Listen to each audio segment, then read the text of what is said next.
to Tamil Gospel Tabernacle channel. கர்த்தருடைய பரிசுத்த நாமத்துக்கு மகிமை உண்டாவதாக. மத்தேயு எழுதின சுவிசேஷம் 14ஆம் அதிகாரம் 23ஆம் வசனத்தை ஒரு விசை வாசிக்க கேட்கலாம். அவர் ஜனங்களை அனுப்பிவிட்ட பின்பு தனித்து ஜெபம் பண்ண ஒரு மலையின் மேல் ஏறி சாயங்காலமான போது அங்கே தனிமையாய் இருந்தார். இயேசுவின் தனிமை இங்கே சொல்லப்பட்டிருக்கிறார். இன்றைக்கு பைபிள் ஸ்டடி தனிமை.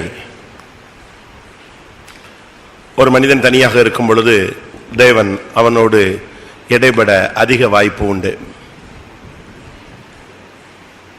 தனிமை என்பது ஒரு விதத்தில் ஒரு சிறையிருப்பு போல நம்முடைய பார்வையில் தென்பட்டாலும் நாம் தனியாக இருப்பதில்லை. மனிதர்கள் நம்மை தனியாக விட்டாலும் தேவன் நம்மை தனியாக இருக்க விடுகிறது இல்லை.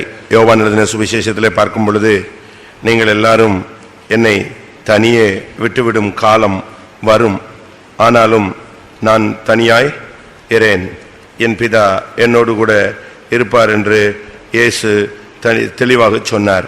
யோவான் 16:32. இதோ நீங்கள் சிதறுண்டு அவனவன் தன் இடத்துக்கு போய் என்னை தனியே விட்டுவிடும் காலம் வரும், அது இப்பொழுது வந்திருக்கிறது, ஆனாலும் நான் தனித்திரேன், பிதா என்னுடனே கூட இருக்கிறார். அப்படியானால் நாம் இதிலிருந்து என்ன விளங்கிக் கொள்ள வேண்டும்? நாம் மனுஷனை விட்டு தனித்திருக்கலாமே தவிர தேவனை விட்டு நாம் தனித்திருக்க நமக்கு முடியாது, கூடாது. அது இயலாத ஒரு காரியம். தேவன் அப்படியே அனுமதிக்கிறது இல்லை. ஆனால் ஆவிக்குரிய வாழ்க்கை என்று சொல்லும் பொழுது தனித்து ஒரு பயணம் இருக்கிறது. ஆண்டவராகிய இயேசு கிறிஸ்து இந்த உலகத்தில் இருந்த பொழுது அவர் தனித்து ஜெபம் பண்ண ஒரு மலையின் மேல் ஏறி சாயங்காலமான பொழுது அங்கே தனிமையாக இருந்தார். தனித்து போனார், தனிமையாக இருந்தார். ரெண்டு விதமான தனிமை இருக்கிறது. ஒன்று, ஒரு ஆள் சிங்கிளா தனிச்சு இருக்கிற ஒரு அனுபவம். நீங்க யாரு கூட போறீங்க? நானும் என் மனைவியும் போறோம், தனியா போறோம், அதுக்கு பேர் என்னதான்? இல்ல நானும் ஒரு 2-3 ஃப்ரெண்ட்ஸ் மட்டும்தான் தனியா என்ன செய்யறோம், போறோம்.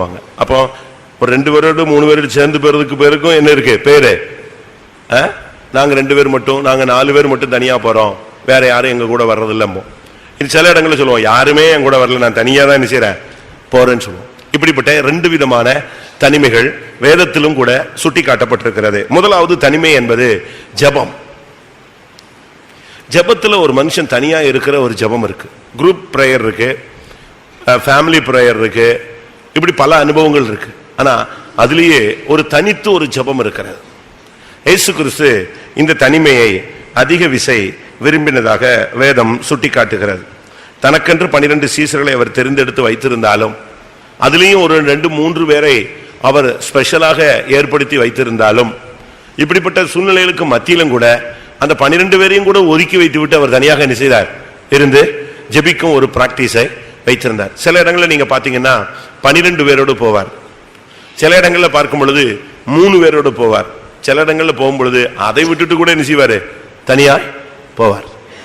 இப்படி 3 அனுபவங்கள்ல இயேசு கடந்து போனதை நாம் வேதத்துல பார்க்க முடியும். ஏன், கெத்செமனே தோட்டத்தை நீங்க பாருங்க. முதலாவது போகும்போது 11 பேரோட போனார், ஒரு ஆள் மிஸ் ஆயிட்டான். அங்க போன உடனே 8 பேரை ஒரு இடத்துல விட்டுட்டு அடுத்து 3 பேரை கூட்டிட்டு நினைஞ்சாரு. இன்னும் கொஞ்ச தூரம் போய் அவங்க கிட்ட பேசி, என்னுடைய ஆத்மா மரணத்துக்கு எதுவான வியாகுலம் கொண்டு இருக்கிறதுன்னு சொல்லி துக்கப்படவும் வியாகுலப்படவும் தொடங்கினார். அடுத்து அவங்கள அந்த இடத்துல நிறுத்திட்டு அவர் திரும்ப எங்க போனாரு, இன்னொரு தனிமையாக போய் ஒரு இடத்துல ஜெபிச்சுட்டு திரும்பி வந்து இவங்களை மீட் பண்ணி ஜெபிக்க சொல்லிட்டு திரும்ப போய், இப்படி 3 விதமான கட்டங்களை நான் வேதத்துல பார்க்க முடியும். ஆனால் ஆவிக்குரிய வாழ்க்கையில ஒரு தனிமை ஜெபம் இருக்கு. அது நம்முடைய இருதயத்தை ஊற்ற உதவும். இப்ப சில இடத்துல நம்ம அழுது ஜெபிக்க முடியாது, சில இடத்துல நம்ம என்ன செய்ய முடியாது, போராடி ஜெபிக்க முடியாது. சில இடங்கள்ல நம்முடைய இருதயத்தை ஊற்றி என்ன செய்ய முடியாது, ஜெபிக்க முடியாது. அப்படிப்பட்ட ஒரு கட்டங்கள் வரும் பொழுது நீங்க தனிமையை ஏற்படுத்தி கொள்ள வேண்டும். அந்த இடத்த விட்டு நீங்க வெளியே வந்துடணும், ஒரு தனிமையான இடத்துக்கு போகணும். பைபிள்ல நம்ம பார்க்கும் பொழுது இயேசு வனாந்தரமான இடத்துக்கு போனார்னு இருக்கு, கடலோரமா ஒரு இடத்துக்கு போனார்னு இருக்கு, மலை உச்சியில ஏறி போனார்னு இருக்கு, சில இடங்களில் தனித்து வனாந்தரமான ஒரு இடத்துல தனிச்சு இருந்தார்னு இருக்கு. இப்படி ஏன் அதை விரும்பினார்? சீஷர்கள் கூட கூட இருக்கிறத விரும்பாம பிதாவோடு தனிமையாக இருக்கிற ஒரு அனுபவத்தை அவர் என்ன செய்தார், எதிர்பார்த்தார், வாஞ்சித்தார். அது ஒரு தெய்வீகமான ஒரு அனுபவம். உங்களுக்கு எப்படித்தான் கூட்டு ஜெபம் பிரார்த்தனை, அதுல ஒரு சிலர் 4 பேர் சேர்ந்துட்டா பயங்கரமா ஜெபம் பண்ணுவாங்க.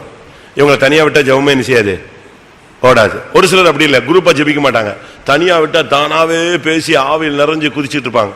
அது அவங்களுக்கு உள்ள தனிப்பட்ட ஒரு அனுபவம். இன்னைக்கு நமக்கு எப்படி இருக்கு? நமக்கு தனித்து ஜெபம் பண்ண முடியுமா? தனிமை, ஆவிக்குரிய ஜீவித்துல தனிமை என்பது ஜெபத்துல ரொம்ப முக்கியமான ஒரு அனுபவம். நீங்க தனியா இருக்கும் பொழுதுதான் மற்றவங்களுடைய வேதனை உங்களுக்கு புரியும். நீங்க ஒரு கூட்டமாகவோ இல்லாவிட்டா ஒரு ஜெபத்துல இருக்கும் போதோ உங்களுக்கு தனியா அந்த மற்றவங்களுடைய வேதனை புரியாது. நீங்க பாருங்க மத்தேயு 14:24 பாருங்க. அதற்குள்ளாக படவு நடுக்கடலிலே சேர்ந்து எதிர்காற்றாய் இருந்தபடியால் அலைகளினால் அலைவுபட்டது. இரவி 4ஆம் ஜாமத்திலே இயேசு கடலின் மேல் நடந்து அவர்களிடத்திற்கு வந்தார். அவருக்கு தெரிஞ்சிருச்சு சீஷர்கள் கஷ்டப்படுவது. தனிமை ஜெபம் என்பது தேவன் உங்களோடு அருமையாக இடைபடுவதற்கு ஒரு ஏதுவாக இருக்கும். அதை நீங்க பிராக்டிஸ் பண்ணணும். தனிமை ஜெபம். தனிமை என்பது ஒரு மனுஷன் தனியா உட்கார்ந்து இருதயத்தை ஊற்றணும், நல்லா ஊற்றணும். அப்படியே ஃபுல்லா ஆராய்ச்சி பண்ணிடலாம், நம்முடைய ஜீவியத்தையே ஆராய்ச்சி பண்ணிடலாம், மொத்தத்தையும் ஆராய்ச்சி பண்ணிடலாம். சில டாக்டர்ஸ் எல்லாம் பாருங்க, சில ஆராய்ச்சியாளர்லாம் பாருங்க. சில ஆராய்ச்சியாளர்கள் இந்த சயின்டிஸ்ட் எல்லாம் நீங்க பாத்தீங்கன்னா ஆச்சரியமா இருக்கும். மீசை கூட எடுக்க மாட்டான், தாடி கூட எடுக்க மாட்டான், சாப்பிட கூட மாட்டான். அவனுக்கு குடும்பம், மனைவி, பிள்ளை இதெல்லாம் யோசனையிலேயே வராது. அவன் முழுவதும் எதுலதான் இருப்பான்? அந்த ஆராய்ச்சி ஆராய்ச்சி ஆராய்ச்சி ஆராய்ச்சி. ஒரு பையன் இந்த கம்ப்யூட்டர்ல அவனுக்குள்ள ஒரு ஆவி பூந்துருச்சு. கம்ப்யூட்டர்ல போய் உட்காந்துக்கிட்டான். உட்காந்து உட்காந்து உட்காந்து உட்காந்து உட்காந்து 24 hours இருந்திருக்கான். அவனுக்கு அந்த டைம் என்ன செய்யல தெரியல. முதல் நாள் சாயங்காலம் அந்த கடைக்கு வந்த வசூல் பண்ண வந்தவன் காசு கட்டிருக்கான். இவன் சொல்லியிருக்கான் நாளைக்கு வாங்கன்னு. அதுக்கு பிறகு இவன் எதுல மூழ்கிட்டான்? அந்த கம்ப்யூட்டர்ல பிசினஸ் விஷயமா ஏதோ ஒரு இதுல மூழ்கிட்டான். சரியான மூழ்கு.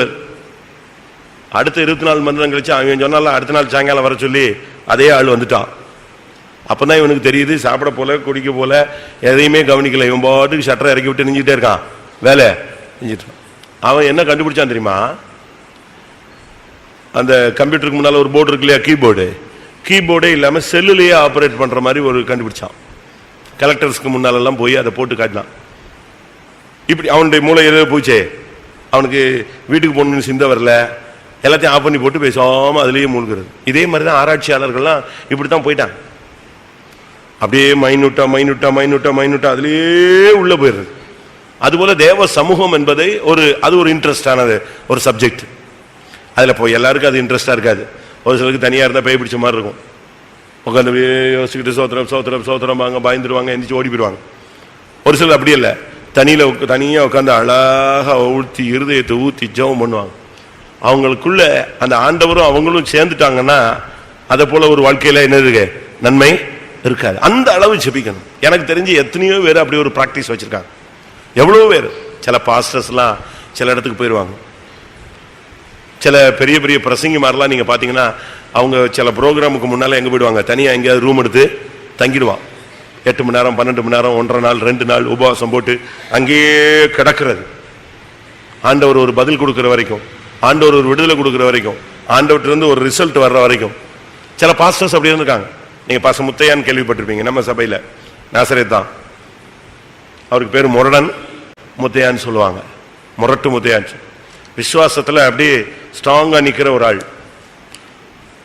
கத்தாவே நான் போய் யார்ட்டையும் பேச முடியாது, எனக்கு நாளைக்கு இவ்வளவு தேவை, இது கிடைக்கிற வரைக்கும் நான் மாடியை விட்டு என்ன செய்ய மாட்டேன், இறங்க மாட்டேன், அவ்வளவுதான்.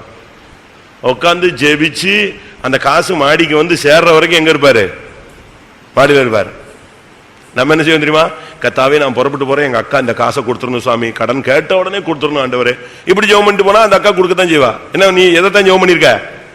எங்க அக்காட்ட போய் நான் பிச்சை கேப்ப, நீங்க காசு கொடுத்துடணும் அப்படின்னு நீ ஜெபிச்சுட்டு வர, சரி போன்னு சொல்லிடுறாரு. அப்படித்தானே? உண்மைதானே? அதே இதுல ஆண்டவரே நான் யார்ட்டையும் கேட்க மாட்டேன், நீங்க தான் எனக்கு தரணும்னா அவர் வேற வழி இல்லை. அவர் இறங்கி என்ன செஞ்சுதான் வாங்கணும், வந்துதான் ஆகணும். நம்முடைய ஒரு தனி ஜெபம்ங்கிறது நாமும் தேவனும். இந்த பிராக்டிஸ் இந்த நாட்களில் தேவன் பயிற்சி வைக்க நம்முடைய சபையில் உள்ளவர்களுக்கு வாஞ்சிக்கிறார்.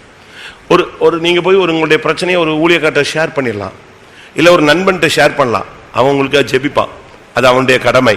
அவன் ஜெபிச்சாலும் ஜெபிக்காவிட்டாலும் அது பகுதி இல்லை. ஆனா தமிழ்ல சொல்லுவாங்க வாயும் வயிறும் என்னது, வாயும் வயிறும் தனின்னு சொல்லுவான். அப்பா சாப்பிட்டதுனால பிள்ளைக்கு என்ன செய்ய போறது இல்ல, கிடைக்க போறது இல்ல. அப்ப நாம ஜெபிக்கணும்.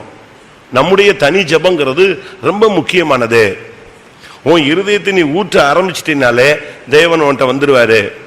அவருக்கு தேவை முதல் இந்த ஜெபத்தினுடைய இந்த பாயிண்டின் படி பார்த்தா, அவர் தனிமையா உட்கார்ந்து இருக்கும் போது இந்த சீஷர்கள் படுகிற வேதனை தெரிந்தது. அதனுடைய சரியான அர்த்தம் என்ன? நீ தனி ஜெபத்தில் இருந்தா மற்றவருடைய பிரச்சனை உனக்கு தரிசனத்திலேயோ சொப்பனத்திலேயோ இல்லாவிட்ட தேவ சித்தத்தை கத்தர் ஏதாவது ஒரு விதத்தில் உனக்கு என்ன செய்வாரு, வெளிப்படுத்துவாரு. ஆண்டவர் பல ரகசியங்களை உனக்கு வெளிப்படுத்துவார். வேதம் சொல்லுகிறது, தன்னுடைய ஊழியக்காரராகிய தீர்க்கதரிசிகளுக்கு தெரிவிக்காமல் கர்த்தர் எதையும் என்ன செய்ய மாட்டாரு, செய்ய மாட்டார். ஆபிரகாம் விஷயத்துல சொல்றாரு, நான் செய்ய போவதை ஆபிரகாமுக்கு மறைப்பேனோ, தெளிவா சொல்றார். ஆனா சில காரியங்கள் மறைக்கப்படுவது உண்மை. கடைசி நேரத்துல நமக்கு தெரியும். எலிசா விஷயத்துல நீங்க பாத்தீங்கன்னா, அந்த சூனேமியால் வந்து காலை பிடிச்சிட்டு அழுகிறா. அப்ப இவன் சொல்றான், கர்த்தர் எனக்கு சில காரியத்தை நெஞ்சிட்டாரு, மறைச்சிட்டாரு இந்த விஷயத்த. அதுக்கு காரணம் என்ன? மறைச்சது ஆண்டவர் செஞ்ச தப்பு அல்ல, அற்புதத்துக்காக என்ன செஞ்சாரு, மறைச்சாரு. நமக்கு சில காரியங்களை வெளிப்படுத்தலன்னு சொன்னா அதுக்குள்ள ஏதோ ஒரு என்ன இருக்கு, ஒரு மிராக்கிள் மறைஞ்சிருக்கு அப்படின்னு தான் நம்ம எடுக்கணுமே தவிர, என்கிட்ட சொல்லாம எப்படி செய்யலாம்னு நம்ம கேட்கறதுக்கு நமக்கு என்ன கிடையாது, உரிமை கிடையாது. அதனால ஆவிக்குரிய வாழ்க்கையில வந்த பிறகு முதலாவது தனி ஜெபத்தினுடைய மகிமை, தனிமையாய் இருந்து போராடுகிறவனுடைய மகிமை என்னன்னா, மற்றவங்க படுற கஷ்டம் உனக்கு புரியும். இல்லைன்னா உனக்கு உங்க அம்மா படுற கஷ்டம் புரியாது, உங்க அப்பா படுற கஷ்டம் புரியாது, ஊழியக்காரன் படுற கஷ்டம் உனக்கு என்ன செய்யாது, தெரியாது. உன் கூட இருக்கிற உன்னுடைய மனைவியோ உன்னுடைய புருஷனோ உன்னுடைய பிள்ளைகளோ உன்னுடைய பெற்றோரோ படுகிற வேதனை உனக்கு என்ன செய்யாது, தெரியாது. நீ தனிச்சு இருந்து போராடும் பொழுதுதான் உனக்கு தெரியும், ஓஹோ இவங்க இவ்வளவு கஷ்டப்படுறாங்க. உடனே இயேசு எழுந்து கடலின் மேலேயே நெஞ்சிட்டாரு, நடந்தார். தனிமை ஜெபம் நம்முடைய வாழ்க்கையில ரொம்ப முக்கியமானது. நீங்க எவ்வளவு நேரம் தனிச்சு ஜெபம் பண்ணுவீங்க? ஒரு சில வீடுகளுக்கு கேட்போம், ஃபேமிலி பிரேயர் இருக்கா, 10 மணி ஜெபமா? இல்ல நாங்க எல்லாருமே தனித்தனியா ஜெபிச்சுக்குவோம். தனித்தனியா எவ்வளவு நேரம் ஜெபிச்சிருவீங்க? காலைல 2 மணி வரைக்கும் ஜெபிச்சிருவீங்களா, இல்ல 7 மணி வரைக்கும் ஜெபிச்சிருவீங்களா? அப்படியா? நீ முதல்ல ஒரு கூட்டு பிரார்த்தனை பண்ணணும். உன் வீட்டில் ஒரு பிரேயர், அதுக்கு பிறகு நீ என்ன செய்யணும், தனியா உட்காரணும். எல்லாரும் தூங்கிடுவாங்க, நீ உட்காரு. அது ஒரு 10 நிமிஷமா பிராக்டிஸ் பண்ணு. அதுக்கு அடுத்து அது 1/2 மணி நேரமா என்ன செய்யும், டெவலப் ஆகும். அப்படி ஜெபிக்க ஆரம்பிச்ச உடனே உனக்கு அதுல ஒரு இன்ட்ரெஸ்ட் வரும். இன்ட்ரெஸ்ட் வந்த உடனே ஒரு சிலர் வந்து சொல்லுவாங்க, எனக்கா ஜெபம் பண்ணுங்க, எனக்கா ஜெபம் பண்ணுங்க. ஒரு தரிசனம் கிடைக்கும், ஒரு வெளிப்படுத்தல் கிடைக்கும். நீ அதை இன்னும் ஷேர் பண்ணும்போது இன்னும் 4 பேர் வந்து என்ன செய்வாங்க. அது ஒரு பிசினஸ் மாதிரி. பைபிள் அப்படித்தான் சொல்லியிருக்கு. எனக்குள்ளே கிரியை செய்கிற அவருடைய பலத்த சத்துவத்தின் வல்லமையின் படியே, மலையாளத்தில் வந்து வியாபார சக்திக்கு ஒத்த வண்ணம் அப்படின்னு இருக்கு. நீங்க பிரேயர் பண்ண பண்ண பண்ண அப்படி அது என்ன செய்யும், டெவலப் ஆயிடும். ஆரம்பத்தில் யோசேப்பு வந்து சொப்பனம் தான் பார்த்தாருங்க. அதை டெவலப் பண்ணி வரும் பொழுது மற்றவன் பார்த்த சொப்பனத்தை என்ன செய்ய ஆரம்பிச்சிட்டான், சொல்லவும் ஆரம்பிச்சிட்டான், அதுக்கு விளக்கமும் கொடுக்க ஆரம்பிச்சான். அதான் அவனுடைய டெவலப். அதே போல நாம் இந்த நாட்களில நாம் தனித்து இருக்கும் பொழுது மற்றவங்களுடைய வேதனை தெரியும். நீங்க அடுத்த நாள் நீங்க போய் பாருங்க, உங்களுக்கு இப்படி ஒரு பிரச்சனை ஆண்டவர் சொன்னார்னா அவன் அழுதுருவான், ஓன்னு அழுதுருவான். உடனே நமக்கு அந்த பிரேயர்லயே நமக்கு தெரிஞ்சிடும். இது ஒரு அனுபவம். 2வது மார்க்கு 9ஆம் அதிகாரம் 28ஆம் வசனம். வீட்டில் அவர் பிரவேசித்த பொழுது அவருடைய சீஷர்கள் அதை துரத்திவிட, கேளுங்க, அதுதான் வீட்டில் அவர் பிரவேசித்த பொழுது அவருடைய சீஷர்கள் அதை துரத்திவிட எங்களால் ஏன் கூடாமற் போயிற்று என்று அவரிடத்தில் தனித்து கேட்டார்கள். இப்ப தனிமையா சீஷர்கள் வந்து இயேசுவிட்ட வந்து மெல்ல கேட்கறாங்க, தனியா போய் கேட்கறாங்க, ஏன் இந்த ப்ராப்ளத்தை எங்களால என்ன செய்ய முடியல, சால்வ் பண்ண முடியல. உன் வாழ்க்கையில ஏதாவது தோத்துட்டியா, ஏதாவது போராட்டமா, உடனே நீ டிஸ்டர்ப் ஆகி டிசப்பாயின்மெண்ட் ஆகி உடனே அப்படியே டிஸ்கரேஜ் ஆகி பின்னால ஓடி போயிடக்கூடாது. தனியா போய் உட்காரு. ஏன் ஆண்டவர்ட்ட நீ செய்ய கேளு. அது ஒரு சுய பரிசோதனை.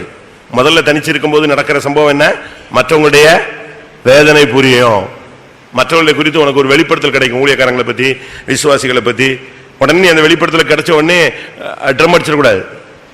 நல்லா புரிஞ்சுக்குங்க. உங்களுக்கு மற்றவங்களை பத்தி சில வெளிப்படுத்தல் கிடைக்கும், சில தரிசனம் கிடைக்கும். ஒரு ஊழியக்காரனை பத்தியோ ஒரு விசுவாசியை பத்தியோ உடனே நீங்க நெஞ்சிடக்கூடாது, வெளியே சொல்லி கேவலப்படுத்தி விட்டுறக்கூடாது. அது நல்லதும் தெரியும், சில நேரத்தில் எதுவும் தெரியும், கெட்டதும் தெரியும். ஆனா அதுக்காக நீ ஜெபம் தான் பண்ணணும். இல்ல எனக்கு ஒரு சிலர் சொல்லுவாங்க இவங்களுக்கு இப்படி ஆயிடுச்சான், அது ஏற்கனவே எனக்கு ஆண்டவர் பேசி விட்டாரே அப்படிமா. உனக்கு எதுக்கு பேசினார் தெரியுமா? ஏற்கனவே பேசினார்னு சொல்றதுக்கு இல்ல, அப்படி ஒரு சம்பவம் நடக்கக்கூடாதுங்கிறதுக்கு தான் கர்த்தர் உனக்கு என்ன செஞ்சாரு? நீ அந்த பொறுப்பை தட்டி கழித்து விட்டாய், இனிமே உனக்கு அந்த தரிசனம் கிடைக்காது. அதனால முதல்ல ஒரு தனிமை ஜெபம்ங்கிறது மற்றவருடைய வேதனையை புரிய வைப்பு. ரெண்டாவது, இந்த சீஷர்கள் என்ன பண்ணாங்க, ஒரு இடத்துல பிசாசு பிடிச்ச ஒரு பையனை கொண்டு வந்துட்டாங்க. இவங்க என்னெல்லாமோ ட்ரை பண்றாங்க, எது போக மாட்டேங்குது, பிசாசு போக மாட்டேங்குது. இப்ப இயேசு வந்துட்டார். இயேசு வந்த உடனே அந்த தகப்பன் சொல்றான், ஐயா உங்க சீசர்ட்ட கொண்டு போன ஒருத்தனாலையும் ஒன்றும் பண்ண முடியல, நீங்க பார்த்து ஏதாவது செய்யக்கூடுமானாலும் என்ன செய்யுங்க. உடனே இயேசு என்ன சொன்னாரு? அவிசுவாசம் உள்ள பொல்லாத சந்ததியை எது வரைக்கும் உங்களோட இருப்பேன், கொண்டு வாவனேன்னு சொல்லிட்டு துரத்தி விட்டார். அந்த ஆவியை துரத்தும் போது சொல்றாரு அந்த தகப்பனை பார்த்து, என்ன ஆண்டவரே இப்படிங்கிறான், நீ விசுவாசிச்சா இது என்ன செய்யும், நடக்கும். சீசர்களுக்கு ஒன்றும் ஓடலை. திருப்பி சுற்றி வளைச்சு 2 நாள் கழிச்சு மெல்ல கிட்ட வந்து கேட்குறாங்க, ஏன் அந்த பிசாசுலாம் ஓடுன்னு சொன்னீங்களே, இந்த பிசாசு மட்டும் என்ன செய்யலை, ஓடலை. அதுக்கு என்ன சொன்னார் இயேசு? சொல்லுங்க, என்ன சொன்னாரு இயேசு? என்ன சொன்னார்? அதற்கு அவர், இவ்வகை பிசாசு ஜெபத்தினாலும் உபவாசத்தினாலுமே அன்றி மற்ற எவ்விதத்தினாலும் புறப்பட்டு போகாது என்றார். இன்னொரு இடத்துல என்ன சொன்னாரு? இதுக்கே இன்னொரு பதில் இருக்கு. சீசர்கள் வந்து சொல்றாங்க, ஏன் ஆண்டவரை எங்களால் துரத்தி விடக்கூட மாற்று, உங்களுடைய அவிசுவாசத்தினால தான் படார்னு அடிச்சு விட்டார். மத்தேயு 17:20. அதற்கு இயேசு, உங்கள் அவிசுவாசத்தினாலே தான். 2 ரீசன் சொல்றாரு. 2 ரீசன் சொல்றாரு. இந்த ரெண்டுமே அவர் ரொம்ப டெக்னிக்கா பேசுறாரு. சீசர்கள் அதை விட டெக்னிக்கான ஆளுங்க. அந்த நேரத்தில் வந்து கேட்டா வடக்கு 4 பேர் மத்தியில் அவிசுவாசம் சொல்லிட்டா திருப்பி பைபிள் தூக்கி சுத்த முடியாது இவங்க ஊழியத்தை, அப்படிதானே? அதனால ஜனங்கள் மத்தியில கேட்கும் போது அதுக்கு ஒரு வார்த்தை சொல்றாரு, இது ஜபத்தினாலும் உபவாசத்தினாலும் போகும். தனியா வந்து கேட்கும் போது சொல்றாரு, உன்னுடைய அவிசுவாசம், உன்னுடைய விசுவாசம் சரியில்லைங்கிறார். தனித்திருந்து ஜெபிக்கும் பொழுது நம்முடைய சுய பரிசோதனை பண்ணிக்கொள்ளலாம், நாமே நம்மளை சரிப்படுத்திக்கலாம், நம்மளை தாழ்த்தலாம், நாமே உடைக்க ஒப்பு கொடுக்கலாம், உருவாக்க ஒப்பு கொடுக்கலாம், நாமே நம்மளை ரீமோல்ட் பண்ணிக்கலாம். இன்னொருத்த வந்து நம்மளை திருத்த வேண்டிய அவசியம் கிடையாது. தனித்து ஜெபத்தினுடைய ஒரு சக்தி என்னன்னா, உங்களை நீங்களே சரிப்படுத்திக்குவீங்க. 1 யோவான்ல வாசிங்க, நீங்கள் பெற்ற அபிஷேகம் உங்களுக்கு நிலைத்திருக்கிறது, வேற ஒருவனும் உங்களுக்கு என்ன செய்ய வேண்டியதில்லை, போதிக்க வேண்டியதில்லை. 1 யோவான் 2:27. நீங்கள் அவராலே பெற்ற அபிஷேகம் உங்களில் நிலைத்திருக்கிறது, ஒருவரும் உங்களுக்கு போதிக்க வேண்டுவது இல்லை, அந்த அபிஷேகம் சகலத்தையும் குறித்து உங்களுக்கு போதிக்கிறது. பாத்தீங்களா? வேற ஒருத்தன் பிரசங்கம் பண்ணணும் அவசியம் கிடையாது. உனக்கு ஆவியானவர் உனக்குள்ள இருந்தா போதும், அழகா உனக்குள்ள கிளியரா ஒரு லீடிங் இருந்துகிட்டே இருக்கும். இதுல என்ன விளங்கி கொள்றோம்? தனிமை ஜெபம் என்பது நம்முடைய வாழ்க்கையில மற்றவருடைய வேதனையை புரிய வைக்கும். மற்றவருடைய வேதனையை புரிகிற ஒரு பாலிசி நம்மகிட்ட இல்ல. ரொம்ப பேர்ட்ட சில வீட்டில் பாருங்க, நீங்க மனைவி அழுதுகிட்டே இருப்பாங்க, ஒரு சிலர் சொல்லுவாங்க, அம்மா அழுதுகிட்டே இருக்காங்க, அவ அப்படித்தான் அழுதுகிட்டே இருப்பா, போடா வேலையை பார்த்து பாருன்னு பிள்ளைகிட்ட சொல்லிட்டு போயிடுவாங்க. இருக்கா? ஏமா அப்பா சாப்பிடவே இல்லை, அந்தாலும் சாப்பிடாட்டா கிடக்குறான் அப்படின்னு சொல்ற மனைவியும் என்ன செய்யுது இருக்கு. ஏன்னா அவங்களுக்கு எது தெரியாது, மற்றவங்களுடைய வேதனை புரியாது. ஆனா தனியா உட்கார்ந்து ஜெபிச்சு பார்த்தாதான், ஓஹோ நம்ம அவங்க அப்படித்தானே சொன்னாங்க, நம்ம தானே அவசரப்பட்டு பேசிட்டோம், இது என்ன செய்யலாம் உட்கார்ந்து. எனக்கு தெரியும், ஒரு பாஸ்டருடைய ஃபேமிலியில் உள்ள ஒரு ரிலேஷன், அவங்களுக்கு பயங்கரமான சண்டை வந்துருச்சு, புருஷனுக்கும் மனைவிக்கும். ஒரு சின்ன மிஸ் அண்டர்ஸ்டாண்டிங் பெருசா வளர்ந்துருச்சு, ரொம்ப பெருசா வளர்ந்துருச்சு. 2 வருஷமா ஒரே வீட்டில் இருக்காங்க, வாழ்க்கை கிடையாது, எந்த விதமான பேச்சுவார்த்தையும் கிடையாது. அவர் டாக்டர் வருவாரு, கார் நிறுத்திட்டு இறங்கி வருவான், நேரம் எங்கே போயிடுவான், டேபிளுக்கு போய் சாப்பாடு இருக்கும், அதை சாப்பிடுவான், அப்படி மாடி கேட்டுக்குவான், இறங்கி வருவான். அந்த 1ஆம் தேதி 2ஆம் தேதி அவங்க வந்து அந்த ஹாஸ்பிட்டலில் ஷேர் பண்ணுவாங்க 2-3 டாக்டர்ஸ். இவருக்கு ஒரு அமௌண்ட் உண்டு, அந்த அமௌண்ட் இருக்கும். இவர் வருவார், அவள் எங்கேயாவது உட்காந்துருந்தானா அப்படி டேபிளை தூக்கி அடிப்பார், டமால்னு ஒரு 25,000 வந்து விழும், அவ்வளோதான். உடனே அவள் எடுத்துக்கணும், பிள்ளைய ஸ்கூலுக்கு அனுப்புறது எல்லாம் பார்த்துக்க, எல்லாமே அவங்க செஞ்சுக்கணும். அவர் வந்துட்டு போவார். 2 பேருக்கும் ஒரு சின்ன பிரச்சனை, அது பயங்கரமாக நீடிச்சிருச்சு. அதுக்குள்ள இந்த இடை நாட்களில் நான் அந்த பிள்ளைய விசிட் பண்ணேன், 2 குழந்தைங்க. இடை நாட்களில் அது நம்ம சர்ச்சுக்கு கொஞ்சம் கொஞ்சம் கொஞ்சம் கொஞ்சமாக வர ஆரம்பிச்சது. அவங்க சிஎஸ்ஐ.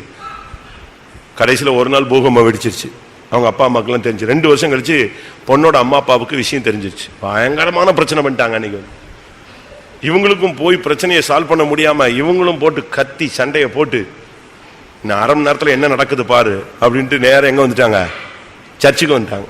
சர்ச்சுக்கு வந்து அவங்களுக்கு என்ன பண்ணணும்னு தெரியல. 2 பிள்ளைங்க இருக்கு. இவங்க சொல்றாங்க 2 பிள்ளையும் அவன் எடுத்துட்டு போனோம்னா போட்டும், என் பிள்ளைக்கு வயசு இருக்கு, நான் கல்யாணம் கட்டி கொடுப்பேங்கிற மாதிரி தான் யார் சொல்றா, அம்மாவும் அப்பாவும் பொண்ணோட தாய் தகப்பன் பேசுறாங்க. நான் சொன்னேன் இதெல்லாம் ஒழுங்கு இல்லை, உட்கார் ஜெபம் பண்ணலாம், கர்த்தர் ஏதாவது என்ன செய்யட்டும். ஏன்னா பணம் ஜாஸ்தி, அவங்களுக்கு என்ன பண்ணணும்னு டென்ஷன்ல இருக்காங்க, என்னனாலும் பண்றதுக்கு ரெடி. ஆனா இவங்க இங்க வந்துட்டு போறதுக்கு உள்ள அவங்க 2 பேரும் தனியா உட்காந்து பேச ஆரம்பிச்சிட்டாங்க. இந்த பிள்ளை அடிக்கடி கூட்டத்துக்கு வந்து கொஞ்சம் கொஞ்சமா இவளுக்கு சில மாற்றங்கள், நம்மளாலதான் இந்த பிரச்சனையோ அப்படின்னு ஒரு கேள்வி. தன்னையே உட்கார்ந்து சோதிச்சு பார்த்ததுல இவளுக்குள்ள நம்ம இதெல்லாம் செஞ்சிருக்க கூடாது, இதெல்லாம் அவசரப்படுத்திட்டோம், இது அவர் காயப்பட்டாரு அப்படிங்கிற ஒரு ஃபீலிங் வந்துருச்சு இவளுக்கு. அவர் உட்கார்ந்து பேச ஆரம்பிச்சான்.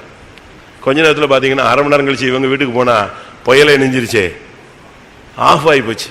இவங்க 2 பேரும் போய் காரை விட்டு இறங்கி என்ன சொன்னான் எப்படின்னு கத்தனோடனே, டேடி நீங்க அமைதியா இருங்க, நீங்க கிளம்புங்க 2 பேரும், நீங்க எங்க போங்க, வீட்டுக்கு போங்க.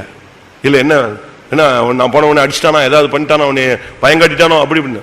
ஒன்றும் பயங்காட்டல, ஏன் தப்பு தான், நீங்க போங்க, சால்வ் ஆயிடுச்சு. இன்னைக்கு வரைக்கும் நல்லா இருக்காங்க. தனிமை உன்னை சரிப்படுத்தும்.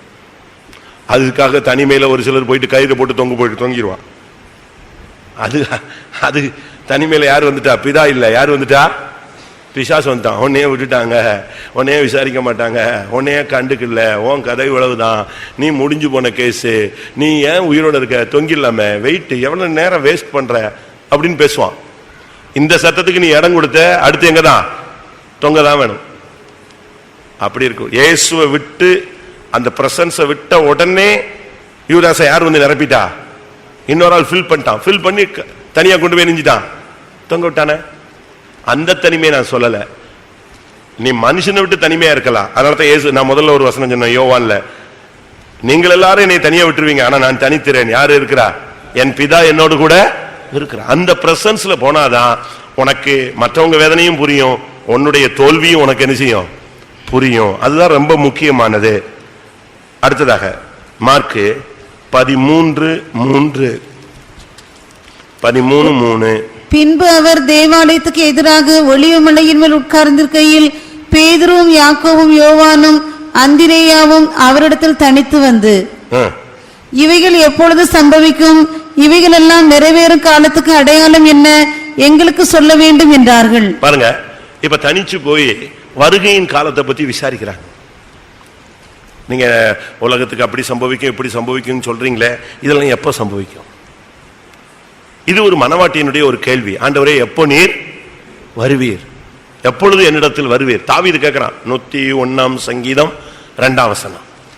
சங்கீதம் 101:2. உத்தமமான வழியில் விவேகமாய் நடப்பேன், எப்பொழுது என்னிடத்தில் வருவீர்? பாருங்க, அவன் கேட்கிறான் எப்ப நீங்க வருவீங்க. இது பழைய ஏற்பாட்டில் அவன் கேட்கிற கேள்வி. ஆனா புதிய ஏற்பாட்டில் இவங்க வந்து தனிச்சு வந்து கேட்டாங்க, ஆண்டவரே நீங்க வருகையை பத்தி பேசுறீங்களே, இந்த வருகை எப்ப சம்பவிக்கும், இனி என்னெல்லாம் சம்பவிக்கும், நீ கேளு. கர்த்தர் சொல்லுவாரா சொல்ல மாட்டாரா? ஒரு பிள்ளை இப்ப ஃபாரின்ல படிச்சுட்டு இருக்கா. அந்த பொண்ணை வந்து அந்த அம்மாவுக்கு ஊழியத்துக்கு அனுப்பணும்னு ஒரு ஆசை, அப்படி ஒரு ஆசை இருக்கு. அப்ப அந்த பிள்ளைக்காக ஜெபிக்கிறாங்க. கர்த்தாவே அந்த இடத்துல அவ நல்ல விதத்துல படிச்சு உலக மாம்சம் பிசாசுல சிக்காம நெஞ்சிடணும், கோர்ஸ் முடிச்சு ஜெயிச்சுட்டு வந்துடணும். அவளை கர்த்தாவே நீ கொஞ்ச நாள் அவ படிக்கணும்னு ஆசைப்பட்டதுனால கொஞ்ச நாள் வேலை பார்க்கட்டும், அதுக்கப்புறம் நீங்க நெஞ்சிருங்க, ஊழியத்துக்கு எடுத்துருங்க. அன்னைக்கு நைட்டு ஆண்டவர் பேசுறாரு, இல்ல 24 வயசுல ஒரு பெரிய பணக்கார இடத்துல இருந்து உன் பிள்ளைய கேட்டு வருவாங்க, நீ என்ன செய்யக்கூடாது, அந்த இடத்துல உன் பிள்ளைய கல்யாணம் கட்டி கொடுக்க கூடாது. வயசு என்ன இப்போ? அந்த பிள்ளைக்கு 19 20. எதை சொல்றாரு? ஹிஸ்டரி ஸ்டார்ட் ஆகுது, என்ன நடக்க போகுது, இனி என்ன சம்பவிக்கும். அப்ப இவங்க சொல்றாங்க 24 வயசுல பொண்ணு கேட்டு வருவா, நான் கொடுக்க கூடாதா? பிள்ளைய நான் சியோனுக்கு தானே வச்சிருக்கேன், ஒழிது. அவளுக்கு அந்த அழைப்பு கிடையாது, என்னுடைய திட்டத்தில் அது இல்லை. அப்போ அவனுக்கு கொடுக்க கூடாதா? ஆமா, கொடுக்க கூடாது. அடுத்து 25 வயசுல ஒரு வரும், அது வேற காஸ்ட்ல வரும், அதான் அடையாளம், அதுதான் நீ கொடுக்கணும். இப்படிலாம் பேசுவாரா? பேசுறார். 21ஆம் நூற்றாண்டுல தெளிவா பேசுறார். ஏன் பழைய ஏற்பாட்டில் பேசலையா? கரெக்டா பேசுறார். பழைய ஏற்பாட்டில் பேசல. ஆபிரகாம் எலியாசர் அனுப்பும் போது எலியாசர் ஆபிரகாம் சொல்லி விடுறார், நீ போ, இதுதான் நடக்கும், இது நடக்கலன்னா நீ இந்த ஆணைக்கு நீங்களாய் இருப்பாய். இந்த குமாரன் பெறுவான், அவனுக்கு இந்த பெயர் என்ன செய்யணும், நீ விடணும். அவன் எப்படி இருப்பான், எப்படி இருப்பான், அவன் தேவனுக்கு முன்பாக பெரியவனாய் இருப்பான். யோவான் ஸ்நானனை பத்தி சொல்லலையா? தெளிவா பேசுறார். அவ்வளவு கரெக்டா பாயிண்ட் டு பாயிண்ட் பேசுறார். இது ஒண்ணு இல்ல, இதே மாதிரி நான் பேசிட்டே இருப்பேன். இன்னைக்கு வரைக்கும் கர்த்தர் தெளிவா பேசிட்டு வராரு. அநேகர்கிட்ட என்ன நடக்க போகுது அப்படிங்கறத சொல்றார். எத்தனாம் தேதி இது நடக்கும். ஒரு பிள்ளைக்கு ஃபாரின் போறதுக்கு விசா கிடைக்கல, போராடுது, பயங்கரமா போராடுது, ஜெபிக்குது, என்னெல்லாமோ ட்ரை பண்றாங்க. ஃபாரின்ல இருந்து அந்த புருஷன் வந்து அவன் எம்பசி மூலமா எம்பி மூலமாலாம் இந்தியன் எம்பசிட்ட இது பேசுறான், எப்படியாவது சீக்கிரம் என்ன செய்யுங்க விசா கொடுங்க. அப்ப அந்த பிள்ளை எனக்கு ஃபோன் பண்ணி சொல்றா, எனக்கு விசாவே கிடைக்கல. நான் சொன்னேன், என்னத்தை ஜெபம் பண்ண, ஆண்டவர் என்ன சொன்னாரு? ஆண்டவர் எனக்கு சொன்னாரு 20ஆம் தேதின்னு சொன்னாரு. இன்னைக்கு எத்தனாம் தேதினா 23. அப்ப அடுத்த மாசம் 20 தான். இனிமே 23 எங்க போகாது? சூரியன் 10 பாக திரும்பி போற மாதிரி டேட் எங்கிட்டு போகாது? 3 டேட்டு முன்னால போவாது. இன்னும் ஒரு மாசம் உட்காரு, உனக்கு ஒழுங்கா ஜெபிக்க தெரியல, ஒழுங்கா ஜெபம் பண்ணுன்னு சொல்லிட்டு நான் சட்டம் போட்டு விட்டேன். 23ஆம் தேதி அவளுக்கு 24ஆம் தேதி காலையில விசா வந்துருச்சு. எங்க வந்துருச்சு? போஸ்ட்ல. பார்த்தா 20ஆம் தேதி கையெழுத்தாயிருக்கு. எது விசா சைனிங் டேட் இருந்து இப்படியும் பேசுறார்.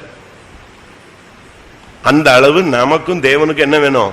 ஒரு தனிமை பிரேயரை என்ன செய்யணும்? நீங்க வளர்த்துக்கங்க. கர்த்தர் உங்களை பத்தியும் பேசுவாரு, நம்முடைய குறைவு பத்தியும் பேசுவாரு, இனி என்ன சம்பவிக்கும் என்பதையும் குறித்து என்ன செய்வாரு? பேசுவாரு. வருகைக்கு முன்னால உன்னை ஆயத்தப்படுத்துற வேலையும் உனக்குள்ள என்ன செஞ்சுக்கிட்டே இருப்பார். மனவாட்டியாக இருந்தால் உனக்குள்ள ஒரு ரெடினஸ், ஒரு ஆயத்தம், ப்ரிப்பரேஷன் நடந்துகிட்டே இருக்கும். ஆட்டோமேட்டிக்கா செஞ்சுக்கிட்டே இருக்கும். அந்த ப்ராசஸ் உனக்குள்ளேயே ஜபம், உனக்குள்ளேயே உபவாசம், உனக்குள்ளேயே தெய்வீகம், உனக்குள்ளேயே மன்னிப்பு, உனக்குள்ளேயே தாழ்மை, உனக்குள்ளேயே விட்டு கொடுத்தல், அப்படியே உன்னை வந்து மோல்டு பண்ணிட்டே வருவாரு. மாத்தி மாத்தி மாத்தி மாத்தி மாத்தி அழகா என்ன செய்வாரு? ஆண்டவர் செய்வாரா? முந்தைய நாட்கள்ல நீங்க பாத்தீங்கன்னா இந்த தீக்குச்சி தயாரிக்கிறதுக்கு மரத்தை எடுத்து வெட்டிட்டு வருவான். அது வெட்டிட்டு வந்து அதுக்கு குச்சி குச்சி குச்சி குச்சி அது ஒரு மிஷின் போட்டு என்ன செய்வாங்க? வெட்டி எடுப்பாங்க. திருப்பி ஒரு கட்டையில அடுக்குவாங்க. திருப்பி அந்த கட்டையை அடுக்கி அந்த கெமிக்கல் என்ன செய்வாங்க? டிப் பண்ணுவான். திருப்பி எடுத்து அதை ஒரு இத்தனை நாளுக்கு என்ன செய்வான்? காய வைப்பான். திருப்பி அதை எடுத்து மொத்தமா காய போட்டு திருப்பி 50 எடுத்து பெட்டியில எடுக்குவான். திருப்பி அதுக்கு லேபிள் ஒட்டி அதை எடுத்து எக்ஸைஸ் ஒட்டி அது வெளியே வரும். இப்ப இந்த வேலையே கிடையாதுங்க. ஒரே மிஷின். அந்த குச்சியை வெட்டி அந்த அளவு உள்ள குச்சியை மிஷின்ல இருந்து ரெடி பண்ணி கொண்டு வந்து இதுல கொட்டிட்டா போதும், குப்பை மாதிரி கொட்டிட்டா போதும். கொட்டிட்டு நின்றுட்டு இருக்கும் போதே அது என்ன செய்யும்?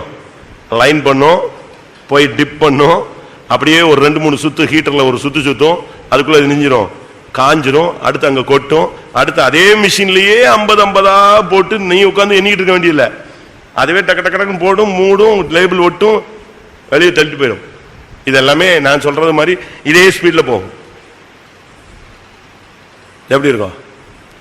அதே மாதிரி இந்த லேமினேஷனுக்கு இந்த ஃபெவிகாலை போட்டு இந்த அட்டையை போட்டு ஒட்டுவான். இது சுற்றி சுற்றி சுற்றி சுற்றி சுற்றி போய் ஒரு பெரிய பண்டில் ஆகி அது ஒரு 3 நாள் காய வச்சு, ஏன்னா லேமினேஷனோட அந்த பேப்பர், அந்த பிளாஸ்டிக் பேப்பர் வந்து அந்த அட்டையோட ஒட்டணும். அதுக்கு ஃபெவிகால் அதுக்கு போட்டு ஒட்டி அது வச்சு காய வச்சு திருப்பி அதுக்கு ஒரு 15-20 பெண்களை போட்டு நான் என்ன செய்வாங்க? வெட்டி கட் பண்ணி எடுத்து கொண்டு வருவாங்க. இப்போ நம்ம விசுவாசி பையன் ஒரு மிஷின் செஞ்சான். நான் போய் பார்த்தேன். அங்க அங்க அந்த அட்டையோட என்ன செய்யுது? அது ஒரு சுத்தி அடுத்து வர்றதுக்குள்ள ஹீட் ப்ராசஸ்ல முடிஞ்சு எங்க வந்துருச்சு? வெளியே வந்துருச்சு.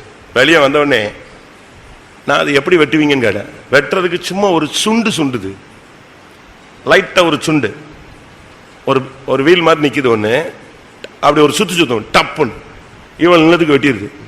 அது திருக்கி விடுறான் பாருங்க ஸ்பீடு. இவங்க 7 நாள் செய்யறத அது 7 நிமிஷத்துல நெஞ்சிருது. 7 நிமிஷம் தான். எல்லாத்தையும் அடிச்சு தூக்கி போட்டு போயிடும். அது பிறகு அதுவே அடுக்கி கொண்டு போய் வெளியே கொடுத்துரும், வச்சுக்கோங்க.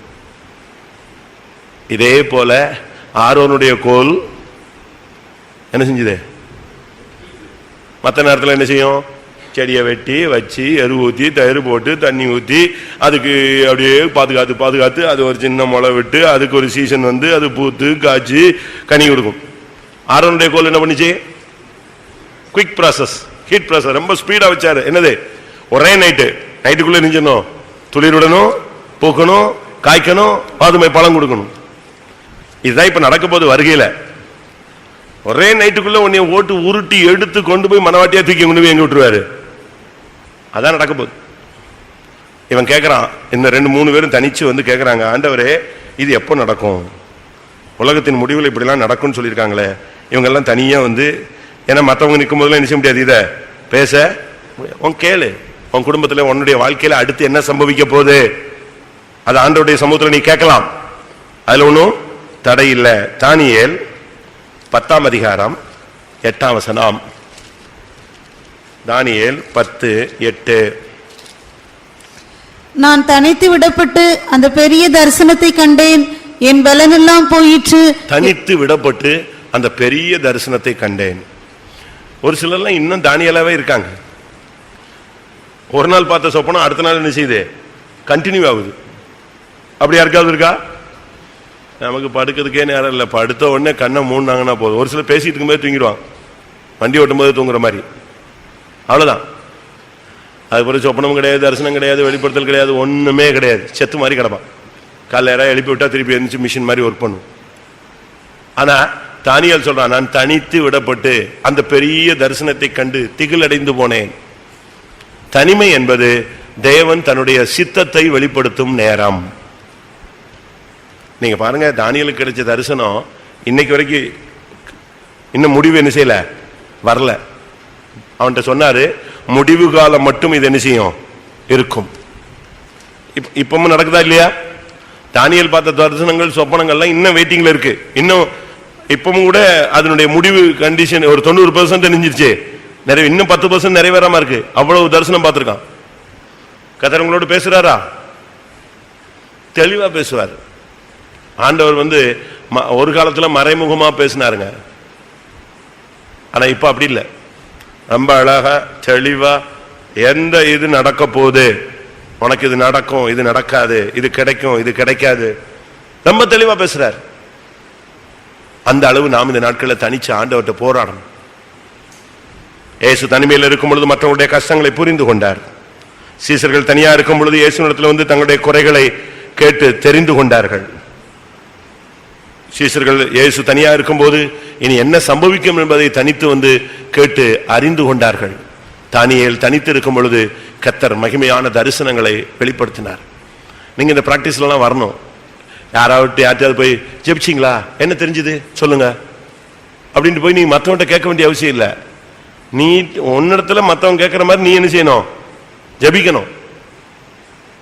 ஏன் அந்த பக்கத்தில் உள்ளவன்ட்ட பேசுறவர் உன்ட்ட பேச மாட்டாரா? அதே சீவனுக்கு தான் உன்னையே கொண்டு போக போறாரு, அதே எருசலேமுக்கு தான் உன்னையே என்ன செய்ய போறாரு, கொண்டு போக போறாரு. அவருக்குள்ள எந்த பட்சபாதமும் கிடையாது. ஒரே டைம் தான் நம்ம எல்லாம் பரலோகத்துக்குள்ள போக போறோம்.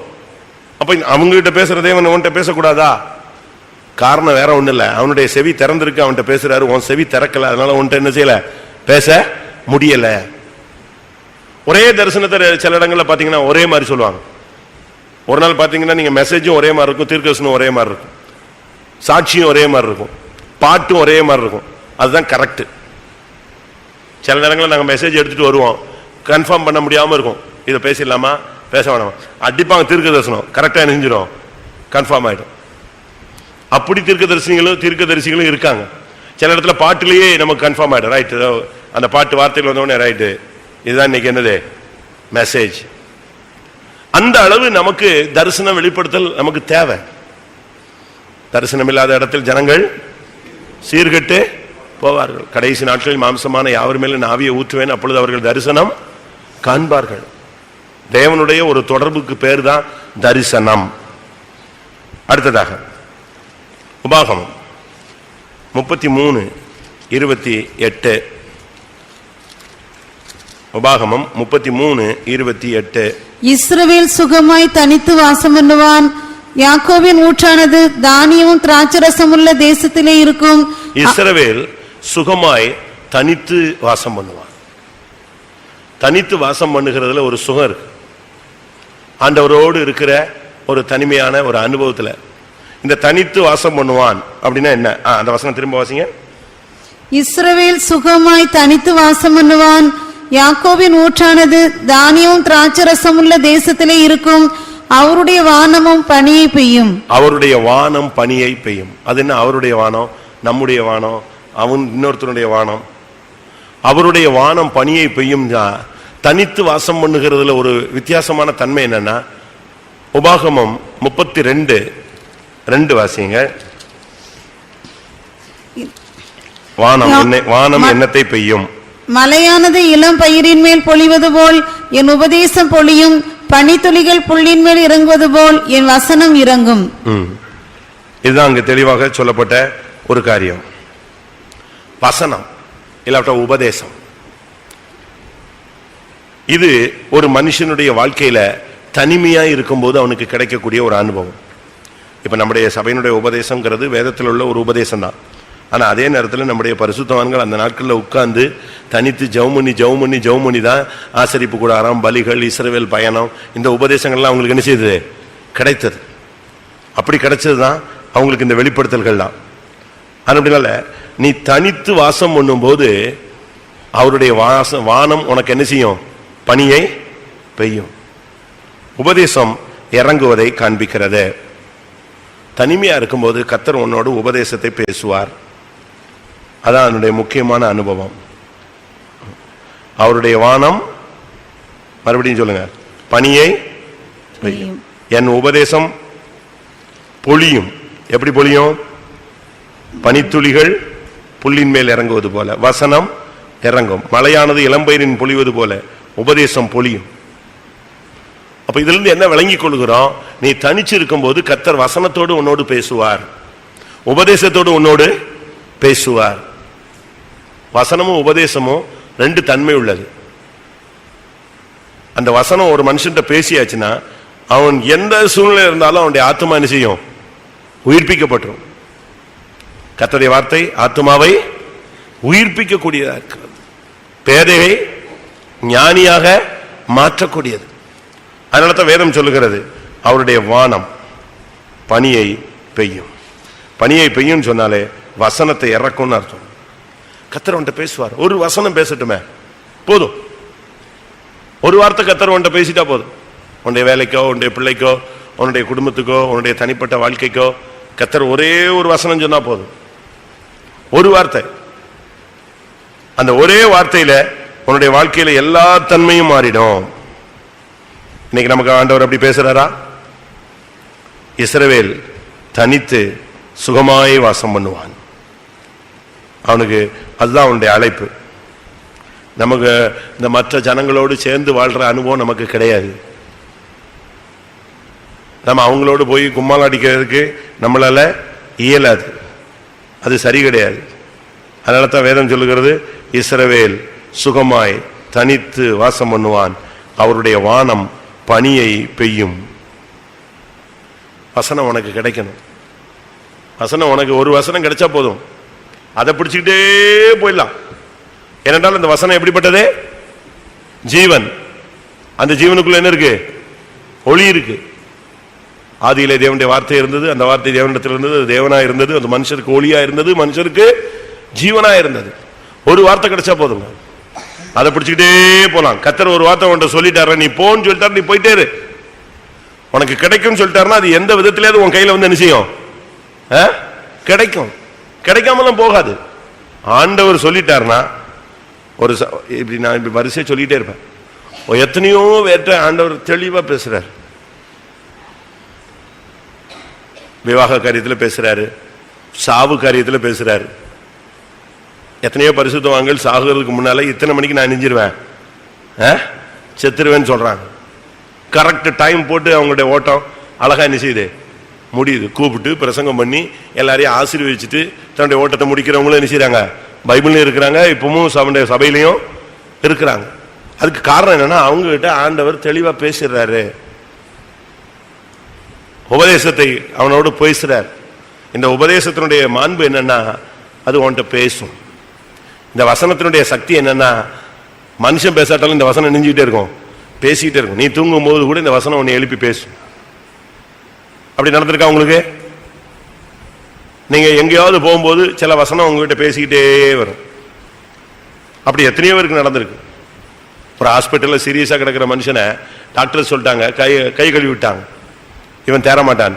அவன் கத்தும் போது மற்ற நர்ஸு எல்லாம் போய் சொன்னா டாக்டர் அது முடிஞ்சு போன கேஸுங்க, அவன் கத்திட்டு இருப்பான், கொஞ்ச நேரம் கத்துவார், அவருக்கு டைம் முடிஞ்சிருச்சு, அப்படியே ஆஃப் ஆயிடுவார், செத்துருவார். ஆனா அந்த மனுஷனோடு அன்னைக்கு ஒருத்தன் டிராக்ட் கொடுத்துட்டு போயிருக்கான், அந்த வசனம் நெஞ்சுக்கிட்டே இருக்கு, பேசிக்கிட்டே இருக்கு, அதை பாக்கெட்ல வச்சிருக்கான். அவனுக்கு கத்துறான், வேதனையில கத்துறான். அப்ப மற்றவங்க எல்லாம் பேசுறது கேட்குது. அது கொஞ்ச நேரம் கத்துவாருங்க, அப்படியே அவர் லாஸ்ட் ஸ்டேஜ், அதனால அப்படித்தான் கத்தி தான் அப்படி செத்துருவாரு. அப்ப ஏதாவது கொஞ்சம் வலிக்கு பெயின் கில்லர் மாதிரி வேஸ்ட். இப்படி எல்லா டாக்டர் நர்ஸும் அப்படியே கலத்தி விடும் போது மதுரை ஜிஹெச்ல கத்தர் அவன்கிட்ட பேசுறாரு. அந்த டிராக்டர் என்ன செய்யுது, அந்த வசனம் பேசுது, நான் உன்னை குணமாக்கிட்டேன், நான் உன்னை குணமாக்கிட்டேங்கிறீங்க. இந்த டாக்டர் என்ன செத்து போயிட்டேன்னு டைம் கொடுத்துட்டு இருக்காரு. பையனை வேற செத்து போயிடுவாரு, வீட்டில் போய் எல்லாம் ரெடி பண்ணி பையனை வேற அனுப்பி விட்டுட்டாரு. பையனை எங்க போயிட்டான். சரி, இவர் கத்தி கத்தி பார்த்தாரு. கொஞ்சம் பொறுத்து இந்த வசனம் பேச பேச பேச வலி என்னஞ்சிருச்சு, சுத்தமா குறைய ஆரம்பிச்சிருச்சு. வலி குறைஞ்சு அமைதியா இருந்த உடனே எல்லாரும் சொல்றாங்க இவருக்கு ஏதோ செத்துட்டான், சாவர கண்டிஷன் போட்டிருக்குன்னு. ஆனா இங்க உள்ளுக்குள்ள என்ன செய்யுது, ஆத்மாவோடு வசனம் போராடுது. அப்ப இவருக்கு ஒரு பயம் வந்துச்சு, இனி நம்ம சாக கூட அடிச்சிருவாங்க போட்டிருக்கு, நம்ம மெல்ல இந்த இடத்த விட்டு என்ன செய்யணும், தப்பிடணும். மதுரையில சாட்சி சொன்னாரு ஒரு கன்வென்ஷன்ல அந்த சகோதரர், நம்ம இங்க இருந்து ஏதாவது தப்புறதுக்கு என்ன செய்யணும், ஒரு வழி பார்க்கணும்னு சொல்லிட்டு எல்லாரும் கொஞ்சம் அசந்து இருந்த நேரத்தில் மெல்ல எந்திரிச்சு நைட் எங்க வந்துட்டான், வெளியே வந்துட்டாங்க. ஏன்னா நடக்கவே முடியாத நிலவரத்துல இருந்தாரு. டாக்டர் சொன்னதெல்லாம் கரெக்ட். ஆனா இப்போ உள்ள எது வேலை செய்யுது, மெடிசன் வேலை செய்யல, எது வேலை செய்யுது, வசனம் வேலை செய்யுது. இந்த வசனம் போராடி போராடி போராடி நான் அவனைய குணமாக்கிட்டேன் அப்படின்னு ஒண்ணு இவனுக்கு சந்தேகமும் இருக்கு, சந்தோஷமும் இருக்கு. எந்திரிச்சான், கைய கால நீட்டி பார்த்தான், நடந்துச்சான், அப்படியே மெல்ல வெளியே வந்தான். எல்லாரும் இவன் பாத்ரூம் போறான்னு நினைச்ச உடனே இவன் வெளியே நேர வாடு வீட விட்டு அப்படியே ஹாஸ்பிட்டல் வெளியே வந்து ரோட்ல ஒரு ஆள்கிட்ட கொஞ்சம் காசை கேட்டு பிச்சை மாதிரி கேட்டு பஸ் ஏறி எங்கேயும் ஓடி போயிட்டான். உசிலம்பட்டி ஊருக்கே போய் சேர்ந்தான். இன்னைக்கு உயிரோடு இருக்கான். எப்படி இருக்கும்? அங்க போனா வீட்டுல வாசல்ல தட்டி கிட்டிலாம் கட்டி பையன் அடக்கத்துக்கு ரெடி பண்ணிட்டு இருக்கான். இந்த ஆளை பார்த்த உடனே அவன் என்னடா இருந்தாலும் செத்து போயிடுவான்னு சொன்னா பயந்து இருந்தாலும் ஆஸ்பத்திரில இருந்து ஓடி வந்துட்டான் போல இருக்கு, சாவுக்கு பயந்துலாம் யோசிச்சாங்க. இன்னைக்கு வரைக்கும் இவரோட இருக்கு வசனம். உனக்கு அப்படி ஒரு வசனம் இருக்கா? ஏதாவது ஒரு வசனம் உங்கள்கிட்ட பேசியிருக்கா? நிச்சயம் பேசுவார். சோர்ந்து விடாய்த்து உடைஞ்சி நொறுங்கி கைவிடப்பட்டு அப்படியே புத்தி பேதலிச்ச மாதிரி இருக்கிற நேரத்தில் பட்டுன்னு ஒரு வசனம் என்ன செய்யும், வந்து பேசும். நீர் என்னை நம்ப பண்ணின வசனம், அந்த ஒரு வசனம் அப்படி கிடைச்சா போதும், அந்த ஆத்மா அப்படியே கிளியர் ஆயிடுவான். லாசருவே வெளியே வா. அது ஒரு பெரிய சாதனையான வசனம் கிடையாது, ஆனா தேவனுடைய வார்த்தை. அதனால தனித்து இருக்கும் பொழுது இந்த வார்த்தை கிடைச்சா நீ சுகமாய் தனித்து என்ன செய்யலாம், வாசம் பண்ணலாம். அடுத்ததாக என்னாகமம் 23:9. கண்மலை உச்சியிலிருந்து நான் அவனை கண்டு குன்றுகளில் இருந்து அவனை பார்க்கிறேன். அந்த ஜனங்கள் ஜாதிகளோட கலவாமல் தனியே வாசமாய் இருப்பார்கள். இது வேறுபாட்டின் ஜீவியத்தை காண்பிக்கிறது. ஜபத்துல மாத்திரமல்ல, நாம போய் எல்லாத்தையும் மிக்ஸ் ஆயிடக்கூடாது, மிங்கிள் ஆயிடக்கூடாது. உனக்கு ஒரு தனித்துவம் இருக்கு, அதை என்ன செய்யக்கூடாது, விட்டு கொடுக்கவே கூடாது. அதனால நீங்க சொந்தக்காரங்க வீட்டுக்கு போக கூடாதுன்னு நான் சொல்லலை, நல்லா கவனிச்சுக்கங்க. இப்ப ஒரு சிலர் நம்மளை பத்தி மற்றவங்க தவறா புரிஞ்சு கொள்றதுக்கு காரணம் என்னன்னா, நீங்க இந்த சத்தியத்தை சரியா புரிஞ்சுக்கல. அதனாலதான் நான் திரும்பவும் சொல்றேன், மற்ற சபைக்காரங்க நம்ம ஜனங்களை பத்தி நம்ம பத்தி தவறா சொல்றதுக்கு காரணம், நாங்கள் பிரசங்கிக்கிற இந்த உபதேசத்தை நீங்கள் சரியாக புரிந்து கொண்டு செயல்படாததினால். நீங்க என்ன செய்யணும், இதை புரிஞ்சுக்கிட்டு இதுக்கு ஏத்த மாதிரி நீங்க செயல்பட்டீங்கன்னா அவங்க ஆச்சரியப்படுவாங்க. இப்ப இயேசு வந்து நாயனூர் விதவையின் பையனை நடுரோட்ல சந்திக்கிறாரு. அவன் விசுவாசி கிடையாது. அவன் விசுவாசி இல்லை, நான் போக மாட்டேன் அப்படின்னு இல்லை. நீங்க வந்து கரெக்டா போகணும். இப்ப உங்க அண்ணன் கூட பிறந்த அண்ணன் வீட்டில் ஒரு ஃபங்க்ஷன், நான் வேறுபாட்டின் ஜீவியம், நான் போக மாட்டேன், ரைட்டு, நல்லது. திருப்பி ஒரு மாசம் கழிச்சு என்ன, எனக்கு ஒரு 1000 ரூபாய் தானே ஏன் போய் அங்க நிக்கிற, கேவலம் இல்லாது. புரியுதா நான் சொல்றது? சரியா? உங்க அண்ணன் வீட்டுல கல்யாணத்துக்கு போக மாட்டேன், நீ உனக்கு சத்தியம் வைராக்கியம் சரி வெறியோ யாரோ உனக்கு ஒரு வித்தியாசமான உபதேசம் பண்ணி கொடுத்துட்டா உனக்கு மண்டையில ஏறிடுச்சு, நீ செயல்படுத்திட்ட. நாளைக்கு ஒரு கடன் வந்த பிறகு ஒரு நெருக்கமான சூழ்நிலை வந்த உடனே அண்ணன் வீட்டுல போய் பொண்ணு கேட்க போயிடுற, படக்குன்னு அக்கா வீட்டுல போய் பொண்ணு கேட்க போயிடுற. இப்படி வரும்போது என்ன நடக்கும்? அங்கதான் தப்பு நடக்குது. நீ என்ன செய்யணும்? நீ அங்க போகணும், அங்க போய் உன்னுடைய தனித்துவத்தை அங்க காட்டணும். எப்படி? அவங்க நகை போட சொல்லுவாங்க, அதை போட்டணும்னு இல்லை. அங்க பூஜை பண்ண சொல்லுவாங்க, அதை பூஜை பண்ணணும்னு இல்லை. தம்பி நான் வருவேன், நான் வர்றது உனக்கு பிரச்சனையா இருக்காதா? இருக்காது, நீ வந்தா போதும். ரைட், நான் வருவேன். ஃபங்க்ஷன்ல முக்கியமான இந்த பூஜை புனஸ்காரத்தில் நான் என்ன செய்ய மாட்டேன், கலந்துக்க மாட்டேன். என்னை நீ கம்பல் பண்ணக்கூடாது. நான் என்ன செய்வேன்? வருவேன். ஒருவேளை நான் நகை போடாம வர்றதுனால உனக்கு கேவலமா இருந்தா நான் வரல. அது நம்ம என்ன செய்யலாம்? பக்குவமா இல்ல, நகையெல்லாம் கிடையாது, நீ எனக்கு கூட பிறந்தவா, நீ கட்டாயம் வந்து நின்னா போதும். ரைட், நான் வர்றேன். நீங்க போயிட்டு உங்களுடைய ஷேர்ல அந்த, ஏன்னா நீ உன் வீட்டுல உன் பிள்ளைகளுக்கு நல்லது கெட்டதுக்கு அவங்க செய்யாம இல்லை, செய்யறாங்க, நீ அதுக்கு போய் செய்யணும். ஆனா முறைகள் படியும் அந்த தாம்பளத்தை தூக்கிட்டு பழத்தை தூக்கிட்டு பின்னாலேயே சுத்துறது, நகை போட்டுக்கிட்டு தாம்பளம் தூக்கிட்டு வந்தான் ஒரு கல்யாணத்துல போன வாரம். எனக்கு என்ன பண்ணணும்னு தெரியல, சரி இவன் இன்னும் சரியாவல, அப்படித்தானே? அதுல விசுவாசியம் வருது, தூக்கிட்டு அந்த வேஷம் போடாதன்னு சொல்றேன். நீ போக கூடாதுன்னு சொல்லல, நீ போ. இந்த வேஷம் உலகத்துக்கு ஒத்த வேஷத்தை நீ செய்யாத. அந்த சம்பிரதாயம், சடங்கு, அந்த விக்கிரக ஆராதனை, உலக வழிபாடு, இதுல மட்டும் நீ என்ன செய்யாத, பங்கு வராத. அங்க நில்லு. உங்க அக்கா வந்தாங்களா? வந்திருக்காங்க, அதோ நிக்கிறாங்க. ரைட், ஓ அவங்க பெந்தேகோஸ் இல்ல அப்படின்னு அவங்க என்ன செய்யணும்? சொல்லணும். பெந்தேகோஸ்னு அவன் சொல்றதுக்கு முன்னால நீ தாம்பளத்தை தூக்கிட்டு பட்டு புடவை தூக்கி வச்சுக்கிட்டு ஒரு 10 சாக்லேட்டை தூக்கி வச்சுக்கிட்டு ஒரு 10 அல்வாவை தூக்கி வச்சுக்கிட்டு 10 லட்டை தூக்கிக்கிட்டு 10 ஆப்பிளை தூக்கிக்கிட்டு நீயும் இந்த பவனியில போனீங்கன்னா திருப்பி இங்க பைபிள்ல தூக்கிட்டு பவனி போனா என்ன அர்த்தம்? ரெண்டும் ஒத்து வராது. நான் என்ன சொல்றேன், நீ போகணும். திரும்பவும் சொல்லித்தரேன், நீங்க போங்க, அந்த பிள்ளைகளை ஆசீர்வதிங்க, ஜெபம் பண்ணுங்க. உனக்கு உன் வீட்டுக்கு வந்து அவன் 1000 ரூபாய் செஞ்சானா உன்னால சக்தி இருந்தா 2000 ரூபாய் என்ன செய்ய, மொய் மாதிரி கொடு, இல்ல ஒரு பொருள் வாங்கி கொடு, இல்ல ஒரு பெரிய வசனத்தை வாங்கி கையில கொடு, உன்னை ஆசீர்வதிக்கப்பட்டிருப்பாயாக. கொடுத்துட்டு அங்க இருந்து சாப்பிட்டுட்டு நீ பாட்டுக்கு என்ன செய்யலாம், அமைதியா வந்துடலாம். இவங்க அங்க போறது, சாவுக்கும் போகலாம், ஒரு தப்பும் கிடையாது, சாவுக்கும் போகலாம். நீ போய் அங்க ஒரு எந்த விதமான சடங்காச்சாரத்துல மட்டும் பங்கெடுக்காம நீ போய் அந்த இறுதி மரியாதையை செலுத்திட்டு என்ன செய்யலாம், அழகா வரலாம். இதை விட்டுட்டு எங்க பிரதர் சொல்லிட்டார் நான் வரவே மாட்டேன், எங்க பிரதர் சொல்லிட்டார் வரவே மாட்டேன், எங்க பிரதர், அவன் திருப்பி நம்மளை பார்த்தா நாய் கடிச்ச மாதிரி பார்த்துட்டு இருப்பான். இந்த பிரதர்ஸ் தான் அவனுங்களை இணைஞ்சிருக்கான், தப்பா போதுவான் பண்ணி கொடுத்துட்டாமா. அப்படித்தானே உண்மை? நீங்க போகணும் அந்த இடத்துல தனிச்சு. இஸ்ரவேல் தனித்து என்ன செய்வான்? அவன் ஜாதிகளோடு கலவ மாட்டான். இந்த வேறுபாட்டின் ஜீவியத்தை நீங்க நல்லா புரிஞ்சுக்கணும். 1 கொரிந்தியர் 5 ரொம்ப தெளிவா இருக்கு. பிரியமானவர்களே, நான் உலகத்தாரோடு எவ்வளவும் கலந்திருக்க வேண்டாம் என்று நான் உங்களுக்கு சொல்லவில்லை. ஏன்னா உலகத்தில் இருக்கிறவங்க விபச்சாரக்காரன், விபச்சாரக்காரனோட கலவாதேன்னு சொல்லியிருக்கேன். ஆனா உலகத்தில் இருக்கிறவங்க எப்படிப்பட்டவன் தான்? வாசிங்க 1 கொரிந்தியர் 5:10. ஆனாலும் இவ்வுலகத்தில் உள்ள விபச்சாரக்காரர், பொருளாசைக்காரர், அதுக்கு மேல உள்ள வசனம் அதான் ஸ்டார்டிங்கா, வாசிங்க. ஆனாலும் இவ்வுலகத்தில் உள்ள விபச்சாரக்காரர், பொருளாசைக்காரர், கொள்ளைக்காரர், விக்கிரகாராதனைக்காரர் இவர்களோடு எவ்வளவும் கலந்திருக்க கூடாது என்று நான் எழுதவில்லை. புரிஞ்சுக்கிட்டீங்களா?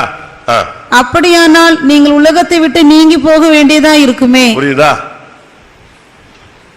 அவன் இப்ப பஸ்ல நீ ஜாதிகளோடு கலக்க கூடாது.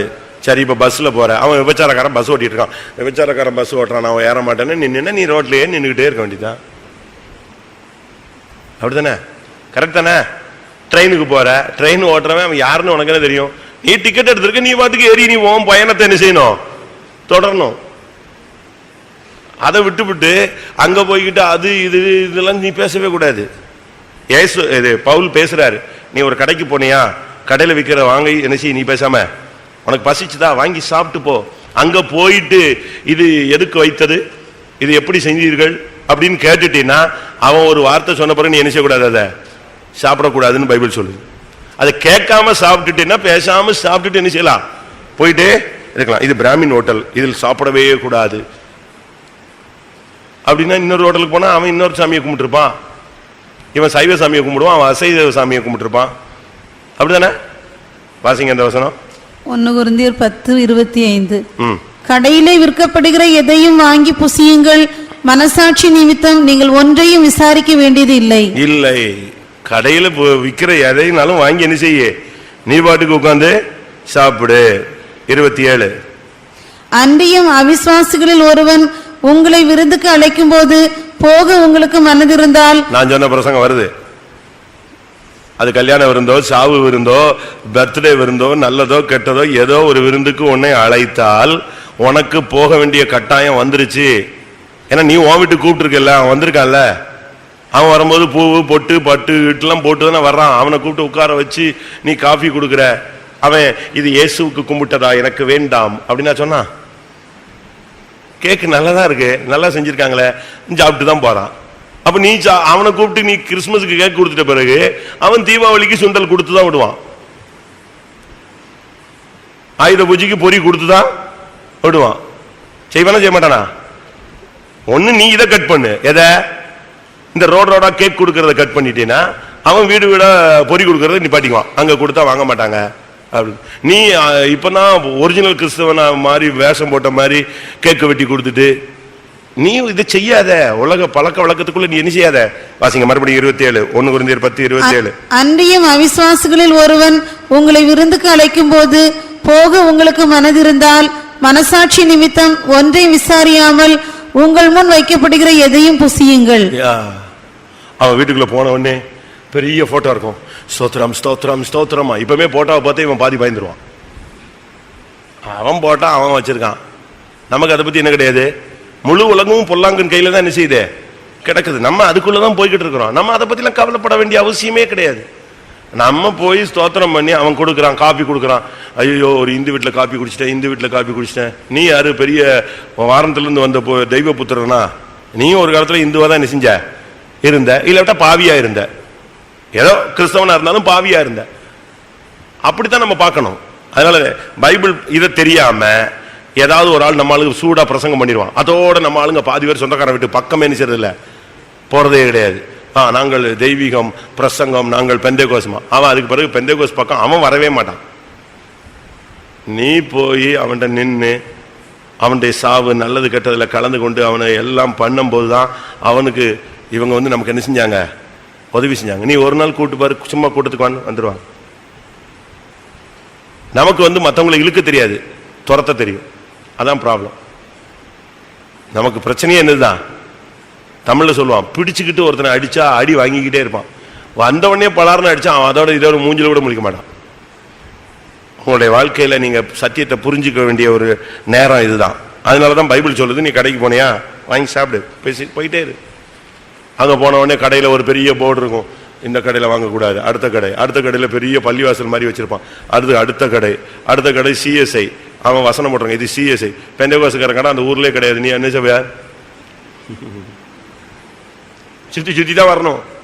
பெந்தேகோஸ்காரங்க கடையில நம்ம சாப்பிடணும்னா எப்படி பண்ண முடியும்? தேவையே இல்லை. நம்ம போறோமா, நமக்கு தேவையா, பசியா, வாங்கி சாப்பிடு. சொந்தக்காரன் வீட்டுக்கு போ, எல்லாரும் தேவை போ.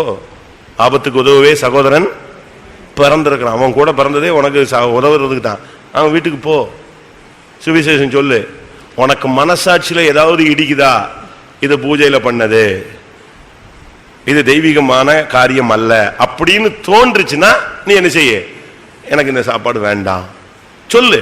அவன் ஏம்பா, இல்ல தேவையில்லை, எனக்கு இது ஒத்து வராது. அதே 1 கொரிந்தியர் 10:28. 1 கொரிந்தியர் 10:28 பாருங்க. 29. ஆயினும் இது விக்கிரகங்களுக்கு படைக்கப்பட்டது என்று ஒருவன் உங்களுக்கு சொன்னால் அப்படி அறிவித்த நிமித்தமும் மனசாட்சி நிமித்தமும் புசியாதிருங்கள். போதுமா? ஒருத்தன் வந்து உனக்கு வந்து இது தவறுங்க, ஏங்க இது வந்து அவங்க இப்படி இப்படிலாம் செஞ்சுதான் வச்சிருக்காங்க அப்படின்னு தெரிஞ்சா நீ என்ன செய்யாத, சாப்பிடாத. வேண்டாம், எனக்கு இன்னைக்கு சாப்பிட்ற மாதிரி ஐடியா இல்லை. ஏதாவது ஒன்று தவிர்த்து நீ அழகா சொல்லி டீசெண்டா வந்துடணும். இதுதாங்க பழக்கம். அப்படின்னா தான் நம்ம உலகத்தாரை நம்ம என்ன செய்யலாம், ஆதாயப்படுத்தலாம். தனிமை என்பது உனக்கு ஒரு உபதேசத்தை போதிக்கணும். தனித்து வாசம் பண்ணும் போது அதுல ஒரு சக்தி இருக்கு. இந்த தனிமை என்று சொல்றதுல இவர்கள் ஜாதிகளோடு கலவாமல் தனித்து வாசம் பண்ணுவார்கள் அப்படிங்கிறது என்னது? வேறுபாட்டின் ஜீவியம். மற்றவங்களோடு மிங்கிள் ஆகாம ஒரு விக்கிரகாரன்ல போய் கல்யாணம் கட்டுறது, விக்கிரகாரன்ல போய் சாப்பிடுறது, விக்கிரகாரன்ல கோயிலே போய் உட்கார்ந்துக்கிறது, இப்படி நம்ம செய்யும் பொழுதுதான் வேறுபாட்டின் ஜீவியம் என்ன செய்யுது? நஷ்டப்படுது. இந்த இடத்துல நீங்க பாருங்க, ஜாதிகளோடு கலவாமல் தனித்து வாசம் பண்ணுவார்கள் சொன்ன பிறகு அதுக்கு பிறகு அவங்க செஞ்ச தப்பு என்ன? மோவாபின் ஸ்திரீகளோடு என்ன செஞ்சாங்க? விபச்சாரம் பண்ணாங்க. அதுதான் என்னது? தவறுன்னு சொல்லி தேவன் கைவிட்டார். வேறுபாட்டின் ஜீவியம் என்கிறது தாறுமாறாய் ஜீவிக்க கூடாது என்பதனுடைய அடையாளம். அப்போஸ்தலர் 2ஆம் அதிகாரத்தில் அந்த ஜனங்க வந்து கேட்கறாங்க, நாங்க என்ன செய்யணும்? உடனே பேதுரு சொன்ன முதல் வசனம், மாறுபாடான இந்த சந்ததியை விட்டு விலகி உங்களை என்ன செஞ்சுக்கோங்க? ரட்சித்துக்கோங்க. நீங்க அவங்கள ரட்சிக்க போறேன்னு சொல்லிட்டு நீங்க உங்களை கெடுத்துறாதீங்க. உங்களுடைய தனித்துவத்தை நீங்க என்ன செய்யுங்க? நீங்க பாருங்க, இஸ்ரவேல் நாடு இன்னைக்கும் தனிச்சு நின்று நெஞ்சுக்கிட்டே இருக்கான், ஜெயிச்சுக்கிட்டே இருக்கான். ஆனா அவனுக்கு ஃபுல் சப்போர்ட் அமெரிக்கா பண்ணுது. ஆனா அமெரிக்கா சொன்னாலும் சில நேரத்தில் கேட்க மாட்டான். சப்போர்ட் பண்றதுல யாரு? கிறிஸ்தவ நாடுகள் தான் பண்ணுது. ஆனா உச்சகட்டத்தில் நிற்கும் போது யாரு வந்து சொன்னாலும் நிச்சய மாட்டான். அதெல்லாம் எங்களுக்கு தனிதான் அப்படின்ட்டு. அதே போலதான் நீ எல்லாரோடும் இருக்கலாம், ஆனா உனக்குன்னு ஒரு டைம் வரும்போது நீ என்ன செய்யணும்? தனிச்சு வந்துடணும். ஜாதிகளோடு கலக்கக்கூடாது. அப்படி நீ ஜாதிகளோடு கலவாமல் வேறுபாட்டின் ஜீவியம் செஞ்சா உனக்கு விரோதமான மந்திரவாதம் பலிக்காது. அதான் அந்த அர்த்தம். அதுதான் ஒருத்தன் சபிக்க வர்றான், பாலாக்கு போய் பிழையாம கூப்பிட்டு வந்து சபிக்க சொல்றான். அவன் சொல்றான் இவங்களை சபிக்கவே முடியாது. அதுக்கு ரீசன் கேட்கறான். அப்பதான் சொல்றான் இவங்க ஜாதிகளோடு என்ன செய்ய மாட்டாங்க? கலக்க மாட்டாங்க, தனித்து வாசம் பண்ணுவான். தனியா நின்றுட்டு இருக்கிற ஆள் ஒரே ஆள், அவனோட ஆண்டவர் இருக்கிறார். அப்பதான் உனக்கு விரோதமா நீ வேறுபாட்டின் ஜீவியம், விபச்சாரம், வேசித்தனம், இந்த மாம்சீகத்தோடு திருடனோடு ஒருமித்து போய் விபச்சாரோடு உனக்கு பங்கு வச்சுக்கிட்டு இருந்தா கர்த்தர் உன்னோட என்ன செய்ய முடியாது? நின்று உன்னைய பொல்லாத வல்லமைகளுக்கு தப்புவிக்க முடியாது. அடுத்ததாக லூக்கா 9ஆம் அதிகாரம் 10ஆம் வசனம். அப்போஸ்தலர் திரும்பி வந்து தாங்கள் செய்த யாவையும் அவருக்கு விவரித்து சொன்னார்கள். அப்பொழுது அவர் அவர்களை கூட்டிக் கொண்டு தனித்திருக்கும்படி பெத்சாய்தா என்னும் பட்டணத்தை சேர்ந்த வனாந்தரமான ஒரு இடத்துக்கு போனார். இயேசு அவங்களை கூப்பிட்டுக்கிட்டு போய் தனியா இருந்தார். அவங்க குரூப்பா இப்ப தனியா தேவ சமூகத்தில் இருந்தாங்க. அது அவர்களுக்கு இளைப்பாறுதலை கொடுக்கிறது. நம்முடைய வாழ்க்கையில இது ரொம்ப முக்கியமானது. இயேசு அவர்களை அழைத்து கொண்டு போய் தனியே வனாந்தரமான ஒரு இடத்துக்கு போனார். அங்கதான் தேவனுடைய ராஜ்யத்தை பத்தி அவங்கள்ட்ட பேசினாரு. அடுத்த வசனம். ஜனங்கள் அதை அறிந்து அவர் பின்னே போனார்கள். அவர்களை அவர் ஏற்றுக்கொண்டு தேவனுடைய ராஜ்யத்தை குறித்து அவர்களுடனே பேசி சொஸ்தமடைய வேண்டும் என்றிருந்தவர்களை சொஸ்தப்படுத்தினார். ஆண்டவர் உன்னோடு பரலோக ராஜ்யத்தை பத்தி உனக்கு ஒரு வெளிப்படுத்தல் கொடுக்கணும், வருகை குறித்து ஒரு நம்பிக்கை கொடுக்கணும். தனிமையா இருக்கும்போது அவர்களை சொஸ்தமாக்கினார். சொஸ்தமாக வேண்டும், சொஸ்தம் அடைய வேண்டும் என்று இருந்தவர்களை அவர் என்ன செய்தாரே? சொஸ்தப்படுத்தினார். அங்க வந்து தனியா இருக்கும்போது வந்தவங்க எல்லாம் அவர் சுகமாக்கி விட்டார். அப்ப நீ சுகமாகணும்னா நீ தனிச்சு என்ன செய்யணும்? தேவ சமூகத்துல இருக்கணும். ஏன் சுவாமி எனக்கு இந்த பலவீனம், ஏன் எனக்கு இவ்வளவு நாள் இவ்வளவு வேதனையில இருக்கிறேனே, இந்த முள்ள பிடுங்க கூடாதா? ஆண்டவர் சொல்றார், என் பலன் உனக்கு பூர்ணமாய் விளங்கும், நான் உன்னை குணமாக்குவேன். எசேக்கியா உட்காந்து அழுகுறான், ஆண்டவரே முகத்தை திருப்பிட்டு உட்காந்து சோவரை பார்த்துட்டா கத்துனான். ஆண்டவர் சொன்னாரு, நான் உன்னை குணமாக்குவேன். உடனே கேட்கறான், எனக்கு என்ன அடையாளம்? நீ 3ஆம் நாளில் எங்க வருவ? என்னுடைய ஆலயத்தில் கால் வைப்பாய். எப்படிப்பட்ட ஒரு அடையாளம்? நீங்க தனித்து இருந்தா உங்களுடைய வியாதி சுகமாகும். தேவ சமூகத்தில் போராடுங்க. என்னை அழைச்சிங்க, என்னை கூட்டு வந்தீங்க, என்னை இன்னென்ன வியாதியெல்லாம் எனக்கு சுகமாக்குனீங்க, ஏன் இப்ப எனக்கு ஏன் சுகமாக கூடாது? அப்ப சுகமாக்குறதுக்குள்ள உள்ள தடை என்ன?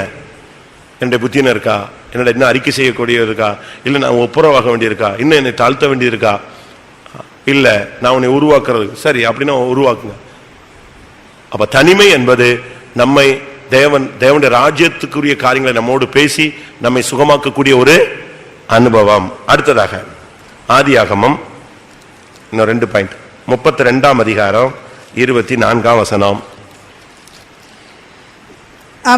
யாக்கோபு பிந்தி தனித்திருந்தான். அப்பொழுது ஒரு புருஷன் பொழுது விடியும் அளவும் அவனுடனே போராடி. யாக்கோபு தனித்திருந்ததுக்கு காரணம் ஆசீர்வதிக்கும்படியாக. நீ தனிமையா இருந்தா அவனுக்கு மனைவி உண்டு, மனைவி இல்ல, மனைவிகள் உண்டு, பிள்ளைகள் உண்டு, ஆடு மாடுகள் உண்டு, பரிவாரங்கள் உண்டு, வேலைக்காரங்க உண்டு, ஒட்டகங்கள் உண்டு, ஒரு பெரிய டீமே இருக்கு. ஆனா அவ்வளோத்தையும் கரை சேர்த்து விட்டு அனுப்பிவிட்டு எல்லாத்தையும் விட்டுட்டு தனியா உட்கார்ந்துருந்தான். எதுக்கு தெரியுமா? நீர் என்னை ஆசீர்வதித்தால் ஒழிய நான் உம்மை உட்காருங்க. ஒரு நாள் தூக்கத்தை பலிபீடத்துல வைங்க. ஒரு நாள் நீங்க சுகபோகமா தூங்குறத விடுங்க, தனியா போ, ஒரு அறை விட்டு பூட்டிக்கொள், அந்தரங்கத்தில் உன் பிதாவை நோக்கி என்ன செய், கூப்பிடு, அவர் வெளியரங்கமா உனக்கு என்ன செய்யட்டும், பதில் கொடுக்கட்டும். தனியா உட்கார்ந்து ஆண்டவரே நீ ஆசீர்வதிங்க, என் வறுமையை போக்குங்க, தரித்திரத்தை போக்குங்க, சாபத்தை போக்குங்க, கடன் பாரத்திலிருந்து என்னை விடுதலையாக்குங்க, போராடு, ஆண்டவருடைய சமூகத்தில் நீ விழு, ஆண்டவர் பேசுவார். நான் உன்னை ஆசீர்வதிப்பேன் பாரு, சாதிகளுக்குள்ளே உன்னை உயர பண்ணுவேன்னு சொல்லுவார். சொல்லட்டும். அப்படி ஒரு ஆசீர்வாதத்தை வாங்கிட்டு எங்க வா, வெளியே வா. ஏன் தேவன் அப்படி செய்ய முடியாது? தனிமையில் அவன் பாருங்க, நைட்டெல்லாம் போறான்னா ஆசீர்வாதம் கிடைக்கவே இல்லை. கடைசியில் காலையில அந்த தேவதூதன் சொல்றாரு, எனக்கு டைம் ஆயிடுச்சு, நான் என்ன செய்யணும், போகணும். இவன் என்ன சொன்னா, சரி ஆண்டவரே நீங்க போயிட்டு வாங்க, நாளைக்கு நைட் நம்ம சந்திப்போம் அப்படியே சொன்னா. உங்களுக்கு டைம் ஆயிடுச்சா, சூரியன் உதிச்சு, அவர் சொல்றாரு பொழுது, சூரியன் உதயம் ஆயிட்டு பொழுது விடுகிறது, நான் போகட்டும். உடனே நம்ம என்ன செஞ்சிருப்போம், சரி ஆண்டவரே நீங்க போயிட்டு வாங்க, நைட் வாங்க நம்ம பேசுவோம். நாளைக்கு காலையில யார் இருக்கா வாசல்ல, யார் நிக்கிறா, ஏசா நிக்கிறான் கொல்றதுக்கு. இனி ஒரு 24 ஹவர்ஸ்லாம் டைம் கிடையாது. அதனால இவன் சொன்னா சூரியன் உதிக்கட்டும் அடையட்டும், நீங்க முதல்ல என்ன நினைச்சீங்க, ஆசீர்வதிங்க, என்னைய தொட்டு ஆசீர்வதிச்சுட்டு விடுங்க, நான் மிச்சத்தை பார்த்துக்கிறேன். அப்ப தனித்து அவன் போராடினான். அப்படி ஏன் நீங்க உங்க குடும்பத்தினுடைய ஆசீர்வாதத்துக்காக மன்றாடக்கூடாது? ஊழியத்தின் ஆசீர்வாதத்துக்காக ஏன் நீ ஜெபிக்க கூடாது? நீங்க என்ன நினைக்கிறீங்க, அந்த 100 ரூபாய் கிடைக்குது, கத்தாவை ஸ்தோத்திரம் ஸ்தோத்திரம், அந்த 100 ரூபாய்க்காய் ஸ்தோத்திரம், 100 ரூபாயிலே தான் வண்டி ஓட்டிட்டே இருக்கணும், அதே சாம்பார்லயே. அப்படித்தானே? ஆசீர்வதிங்க ஆண்டவரே. ஆசீர்வாதம், அடுத்து ரெட்டிப்பான ஆசீர்வாதம், அடுத்து 10 மடங்கு ஆசீர்வாதம், ஈசாக்கு 100 மடங்கு ஆசீர்வாதம். எப்பொழுது இருக்கிறதை பார்த்துக்கலாம், உன்னை 1000 மடங்கு பெருக பண்ணுவேன். எங்கள் சகோதரியே நீ கோடாகோடியா போயிட்டே இருக்கு பாருங்க. அவர் மல்டி மில்லியனரா உன்னைய மாத்திரம் நினைச்சிட்டு இருக்காரு, நீ 150 ரூபாய்க்கு ஜெபிச்சுக்கிட்டே இருக்க. அப்படித்தானே? நம்ம அப்படித்தான் யோசிச்சுட்டு இருக்கோம். நமக்கு நம்முடைய தரிசனம் இவ்வளவுதான். அதான் நான் அடிக்கடி சொல்லுவேன், இந்த பால் யாங்கிச்சோ ஹவுசிங் போர்டு ஒரு வீட்டில் வச்சு இருந்தாராம் கொரியால. வீட்டில் மேலே உள்ள வீட்டில் உள்ள சாக்கடை தண்ணிலாம் பைப் உடஞ்சி உள்ளே வந்துருமா, அதுக்குள்ளே தான் முதல்ல இருந்தார். நீங்கள் அந்த ஹிஸ்ட்ரியை படித்து பார்த்தீங்கன்னா ஆச்சரியமாக இருக்கும். அப்போ ஒரு நாள் ஜெபிச்சாரான், என்ன சுவாமி இப்படி நாற்றம் எடுத்துக்கிட்டு இருக்கு, இப்படி ஒரு இடத்துல நான் உமக்கு சேவை செய்கிறேன் இல்லையா, எனக்கு சிட்டியில் ஒரு பழைய ரூம் அது கொடுக்கக்கூடாது சிட்டிக்குள்ளே அப்படின்னா. திருப்பி ஜெபிச்சாரான், நான் உங்களுடைய ஊழியக்காரன், நடந்து நடந்து நடந்து நடந்து கஷ்டப்படுறேன், எனக்கு புதுசாக நான் ஒன்றும் கேட்கலையே, ஒரு பழைய சைக்கிள் கொடுங்க. இப்படி கேட்டால் எல்லாம் கடைசியில் என்னச்சு, ஒருத்தன் ஃபாரின் போகிற ஆள் ஒரு பழைய ரூம் இருக்குது, நீங்கள் வேணால் நான் வர்ற எத்தனை வருஷம் கழிச்சு வருவேன்னு தெரியாது, வர்ற வரைக்கும் நீங்கள் நினைச்சிக்கங்க, அதை வச்சுக்கோங்க, ஒரு பழைய சைக்கிள் இருக்குது, ஒரு பழைய டேபிள் இருக்குது, 2 சேர் இருக்கணும். இவருக்கு பயங்கர சந்தோஷம், நம்ம ஜபத்தை கத்துற அப்படியே நெஞ்சிட்டாரு, கேட்டுட்டாரு. அதே மாதிரி பழைய சைக்கிள், பழைய ரூமு, பழைய டேபிள், பழைய சேர்லாம் கிடச்சிருச்சு. கொஞ்ச நாள் கழிச்சு ஒரு நாள் யோசிச்சுக்கிட்டே இருந்தாரான், பழசா கேட்டேன், எல்லாம் பழசா கேட்டேன், கொடுத்துட்டார். அப்போ ஆண்டவர் சொன்னாரா, நீ கேட்டதெல்லாம் நான் உனக்கு அப்படியே செய்திருக்கேன், அப்போ நீங்கள் புதுசாக எனக்கு கொடுத்துருங்க. நீ புதுசாக கேட்கவே இல்லையே. அதுக்கு பிறகுதான் அவர் கேட்டாராம், ஆண்டவரே இந்த தேசத்தையே எனக்கு என்ன செய்யுங்க தாங்க. எப்படி தமிழில் சொல்லுவான், எண்ணுவதெல்லாம் உயர்வுள்ளல். நீ பாசிட்டிவாக திங்க் பண்ணணும். நீ 150 ரூபா போதும் ஆண்டவரே, 145 ரூபா கொடுத்தா பரவாயில்ல, 5 ரூபா கழிச்சிட்டிங்களா, சரி சோத்திரம் 2 பாய்களை போட்டா. ஏன் 150 ரூபா கொடுக்கல சுவாமி, நீங்க 150 ரூபா கொடுங்க. ஏன் கொடுக்க கூடாது? 1000 ரூபா கொடுங்க. கேளுங்கள், அப்பொழுது உங்கள் சந்தோஷம் நிறைவாயிருக்கும்படி நீங்கள் அதை செய்வீர்கள், பெற்றுக்கொள்வீர்கள். அப்பதான் தேசத்தை கேட்டாராம், எனக்கு ஏன் லட்சக்கணக்கான ஆத்துமாக்களை தரக்கூடாது? அப்போ ஒரு நாள் சொன்னாரா, அந்த மலையை எனக்கு கொடுங்க. காலேபுக்கு மலை தேசத்தை கேட்டான்ல, அந்த மாதிரி அந்த மலை தேசத்தை எனக்கு கொடுங்க. அதே மாதிரி கவர்மெண்ட்ல பெர்மிஷன் போட்டு இப்ப அனுமதி கேட்டு அந்த மலையே யார் கிடைச்சிருச்சு, இவருக்கு சர்ச்சுக்கு கிடைச்சிருச்சு. இன்னைக்கு அவர் சர்ச்சு அங்கதான் ஓடிட்டு இருக்கு. இன்னைக்கு எப்படி நம்முடைய ஜெபம் எப்படி? தனித்திருந்து போராடு. அவன் போய் உட்கார்ந்துட்டு, கர்த்தாவே நாளைக்கு ஏசா வருவான், வரும்போது செத்துட்டானா நல்லா இருக்கும், இப்படியா ஜெபம் பண்ணா? நம்ம இப்படித்தானே ஜெபம் பண்றோம். ஆண்டவரே ஒண்ணு அவன் வரவே கூடாது, வீட்டை விட்டு வெளியே வராம அவனை அப்படியே வீட்டிலேயே பூட்டிடும் சுவாமி. இப்படிலாம் அவன் ஜெபிக்கல, ஒரே ஜெபம் தான், என்னை ஆசீர்வதிங்க, நான் எல்லாத்தையும் நெஞ்சிருவேன், ஜெயிச்சிருவேன். ஏசா சப்ஜெக்டே அவன் பேசினானா? ஆண்டவர்கிட்ட அதை பத்தி பேசவே இல்லை. அவனுக்கு தெரியும் ஆண்டவருடைய ஆசீர்வாதம் இருந்தா எந்த சத்துருவும் என்ன செய்வான்? ஆஃப் ஆகி போயிடுவான். ஆண்டவர் என்னை ஆசீர்வதிச்சிட்டாருன்னா எல்லாமே ஆஃப் ஆகி போயிடும். அடுத்த நாள் பாருங்க எல்லாமே சுமூகமா மாறிடுச்சு. அதனால தனித்து ஜெபம் என்பது, தனித்து தேவனோடு போராடுவது என்பது ஒவ்வொரு விதமான அனுபவங்களை கொண்டு வருகிறது. ஒன்று, தனித்து நாம் போராடும் பொழுது மற்றவருடைய வேதனை நமக்கு புரிகிறது. இரண்டாவது, தனித்து போராடும் பொழுது நம்முடைய சுய தோல்விகள் வெளியரங்கமாய் நமக்கு தென்படுகிறது. மூன்றாவது, நாம் தனித்து ஜெபிக்கும் பொழுது இனி சம்பவிக்க போகிறவைகள் நமக்கு வெளிப்படுத்தப்படுகிறது. நான்காவது, நாம் தனித்து இருக்கும் பொழுது தெய்வீக தரிசனங்கள் நமக்கு கிடைக்கிறது. ஐந்தாவது, நாம் தனித்து இருக்கும் பொழுது உபதேசம், வசனம் நம்மோடு இடைபடுகிறது. ஆறாவது, நாம் தனித்து காணப்படும் பொழுது மந்திரவாத சக்திகள் தோற்று போகிறது. ஏழாவது, நாம் தனித்திருக்கும் பொழுது தேவன் நமக்கு சொல்லுங்க ஆசீர்வாதத்தை தருகிறார். இன்னொன்னு, இயேசுவோடு தனிமையாக இருக்கும் பொழுது என்ன தென்படுது? ஆண்டவர் நம்மை குணமாக்குகிறார். சரிதானா? எவ்வளவு பயன் சொல்லிட்டனா? கடைசியாக மத்தேயு 17:1-2. மத்தேயு 17 முதல் 2 வசனம். 6 நாளைக்கு பின்பு இயேசு பேதுருவையும் யாக்கோபையும் அவனுடைய சகோதரனாகிய யோவானையும் கூட்டிக் கொண்டு தனித்திருக்கும்படி உயர்ந்த மலையின் மேல் போய் அவர்களுக்கு முன்பாக மறுரூபமானார். பேதுரு, யோவான், யாக்கோபு 3 பேரும் இயேசு, மொத்தம் 4 பேர் தனியா போனாங்க. 4 பேர் அங்க தனியா போன பொழுது இயேசு மறுரூபமாகி காண்பித்தார். தனித்திருக்கிற வாழ்க்கை உன்னை மறுரூபத்துக்கு வழி நடத்தும். அதான் கடைசி. புதிய ஏற்பாட்டு சபையினுடைய இலக்கு என்னது? மறுரூபம். தனித்திருந்தா இயேசு மறுரூபம் அடைகிறதை நீ காணலாம். நீயும் கூட என்ன செய்யலாம்? ஒரு நாள் வரும் பொழுது மறுரூபம் அடையலாம். ஆவியா இருக்கிற கர்த்தராலே அந்த சாயலாகத்தானே மகிமையின் மேல் மகிமை அடைந்து நாம் எல்லாரும் மறுரூபம் அடைகிறோம். இந்த மறுரூபம் அடையணும்னா நாம ஆண்டவரோடு தனித்து இந்த நாட்களில் வாசம் பண்ணணும். மற்ற சீஷர்களுக்கு இந்த கிருபை கிடைக்கல. நாத்தான்வேல் கபடற்ற உத்தம இஸ்ரவேலன் தான். அந்திரேயா ஒரு பேதுருவையே இயேசுவிடம் அழைத்து கொண்டு போன ஒரு நபர் தான். ஆனால் அவனுக்கெல்லாம் இதெல்லாம் கிடைக்கல. இன்னும் பர்தலோமேயும் மத்தேயு அவன் வரிசையா இருக்கிறாங்க. இவங்களுக்கெல்லாம் இந்த அனுபவம் கிடைக்கல. பேதுருவுக்கும் யாக்கோபுக்கும் யோவானுக்கும் மாத்திரம் இந்த மறுரூபத்தின் தரிசனம் கிடைத்தது. எல்லாரும் கண்களை மூடுவோம். தனிமை உன்னுடைய வாழ்வில் ஒரு தெய்வீகத்தை கொண்டு வரட்டும். தனிமை உன்னோடு தேவன் இடைபடட்டும். தனிமை என்பது உனக்கு தோல்வியை சுட்டிக்காட்டக்கூடிய ஒரு இடமாய் மாறட்டும். ஆண்டவரே, நான் உம்மோடு தனித்து சுகமாய் வாசம் பண்ண விரும்புகிறேன். எனக்கு வசனத்தோடு என்னோடு பேசும் ஆண்டவரே. அந்தகார சக்திகள் என்னை மேற்கொள்ள விடாமல் காத்துக்கொள்ளும் ஆண்டவரே. தெய்வீக ஆசீர்வாதங்களால் என்னை முடிசூட்டும் ஆண்டவரே.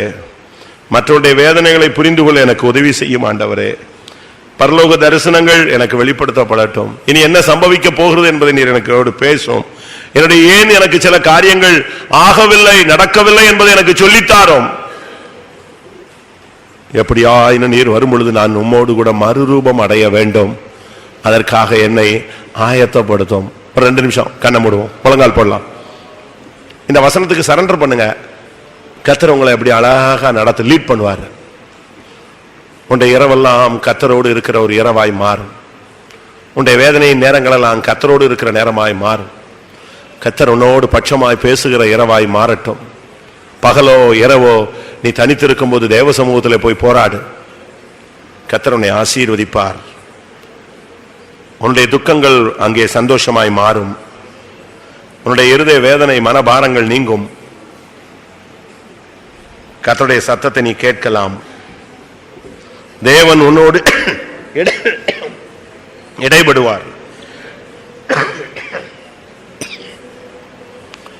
எல்லாரும் தேவனுடைய கரங்களில் சமர்ப்பிப்போம். கர்த்தாவே, இப்பொழுது சொன்ன அனுபவங்கள் எனக்கு வேணும்னு சொல்றவங்க கேளுங்க, கர்த்தர் தருவார். இது ஒரு கிருபை பிரியமானவர்களே, எல்லாருக்கும் கிடைக்காது. சீஷர்களுக்கே கிடைக்கல. சீஷர்கள் ஒரு சிலருக்கு இந்த அனுபவம் கிடைத்தது. ஒரு சிலர் போய் ஆண்டவருடைய சமூகத்தில் ஏன் இது சம்பவிக்கவில்லை, ஏன் நடக்கவில்லைன்னு கேட்டு தங்களுடைய அவிசுவாசத்தை உணர்ந்து கொண்டார்கள். இனி என்ன சம்பவிக்கும் என்று கேட்டு அந்த வெளிப்படுத்தலை பெற்றுக் கொண்டார்கள். கர்த்தர் கொஞ்ச நாளாய் உன்னோடு பேசிக் கொண்டு வருகிறார். நீ என்னிடத்துல தனித்து வா என்று சொல்லுகிறார். மோசேயிடம் நீ தனித்து வா, யாரையும் அழைத்து கொண்டு வராதே என்று அழைத்து கொண்டு போய் தனியே கொண்டு போய் அவன் கைகளிலே கற்பனைகளை எழுதி கொடுத்து அனுப்பினார். அந்த தெய்வம் இன்றைக்கு நம்முடைய மத்தியில் வந்திருக்கிறார். நீ என்னோடு கூட தனித்து வருவாயா? வனாந்தரத்தில் என்னோடு கூட வருவாயா? யாப்போக்கு நதி அண்டை என்னோடு கூட தனித்து வருவாயா? உயரமான மலையிலே என்னோடு கூட வருவாயா?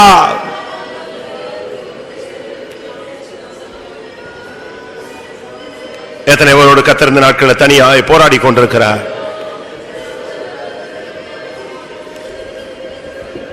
நீங்க ஒப்பு கொடுத்தீங்கன்னா கர்த்தர் இனிமேல் உங்களை தனியாய் உங்களோட பட்சமாய் பேசுவார்.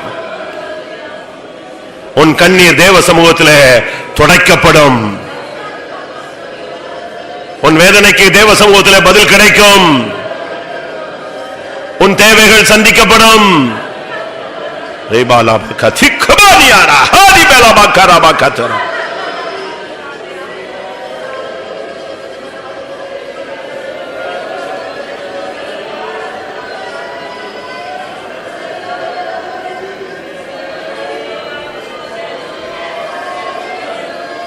Hallelujah, hallelujah, amen, amen, amen, amen, amen, amen, amen, amen, amen, amen. ஆம், கர்த்தருடைய சமூகத்துக்காய் ஸ்தோத்திரம் பண்ணுவோம். தனித்திருப்பதினால் ஆண்டவரிடத்திலிருந்து நாம் இவைகளை பெற்றுக்கொள்ள முடியும் என்பதை கர்த்தர் நமக்கு சொல்லிக் கொடுத்தபடினால ஸ்தோத்திரம் பண்ணுவோம். Praise the Lord, praise the Lord, praise the Lord, praise the Lord, praise the Lord, praise the Lord, praise the Lord, praise the Lord, praise the Lord, praise the Lord. இந்த அனுபவங்களை பெற்று தனித்திருந்து தேவ சமூகத்தில் போராடி இயேசு வரும் பொழுது மறுரூபமடைய கர்த்தர் அருள் செய்ய முடியாது. ஸ்தோத்திரம் பண்ணுவோம். அருமையான பிதாவே, உம்மை வாழ்த்துதிக்கிறோம். இந்த ஆசீர்வதிக்கப்பட்டதான இரவு வேளைக்கு நன்றி செலுத்துகிறோம். நல்ல போதகராய் நீர் எங்கள் மத்தியில் வெளிப்பட்டு இந்த சத்தியங்களை சொல்லிக் கொடுத்ததுக்காய் ஸ்தோத்திரம். தனிமையில் இருக்கும் பொழுது நீர் எங்களோடு எப்படி இடைபடுகிறீர், எதை எங்களுக்கு சொல்லித்தர விரும்புகிறீர் என்பதை நாங்கள் விளங்கிக் கொள்ள உதவி செய்தீர். இந்த நாட்களில் தனித்திருந்து ஒரு மறுரூபத்தை அடைந்து நீர் வரும் பொழுது உம்மை சந்திக்க எல்லாருக்கும் உதவி செய்யும், காத்துக்கொள்ளும். இயேசுவின் நாமத்தில் வேண்டிக் கொள்கிறோம் பிதாவே. நம்முடைய கர்த்தராகிய இயேசு கிறிஸ்துவின் கிருபையும் பிதாவாகிய தேவனுடைய அன்பும் பரிசுத்தாவின் ஐக்கியமும் நம் அனைவரோடு சகல பரிசுத்தவான்களும் கர்த்தராகிய இயேசு மகிமையிலே வெளிப்படும் மட்டும் இருப்பதாக. அல்லேலூயா.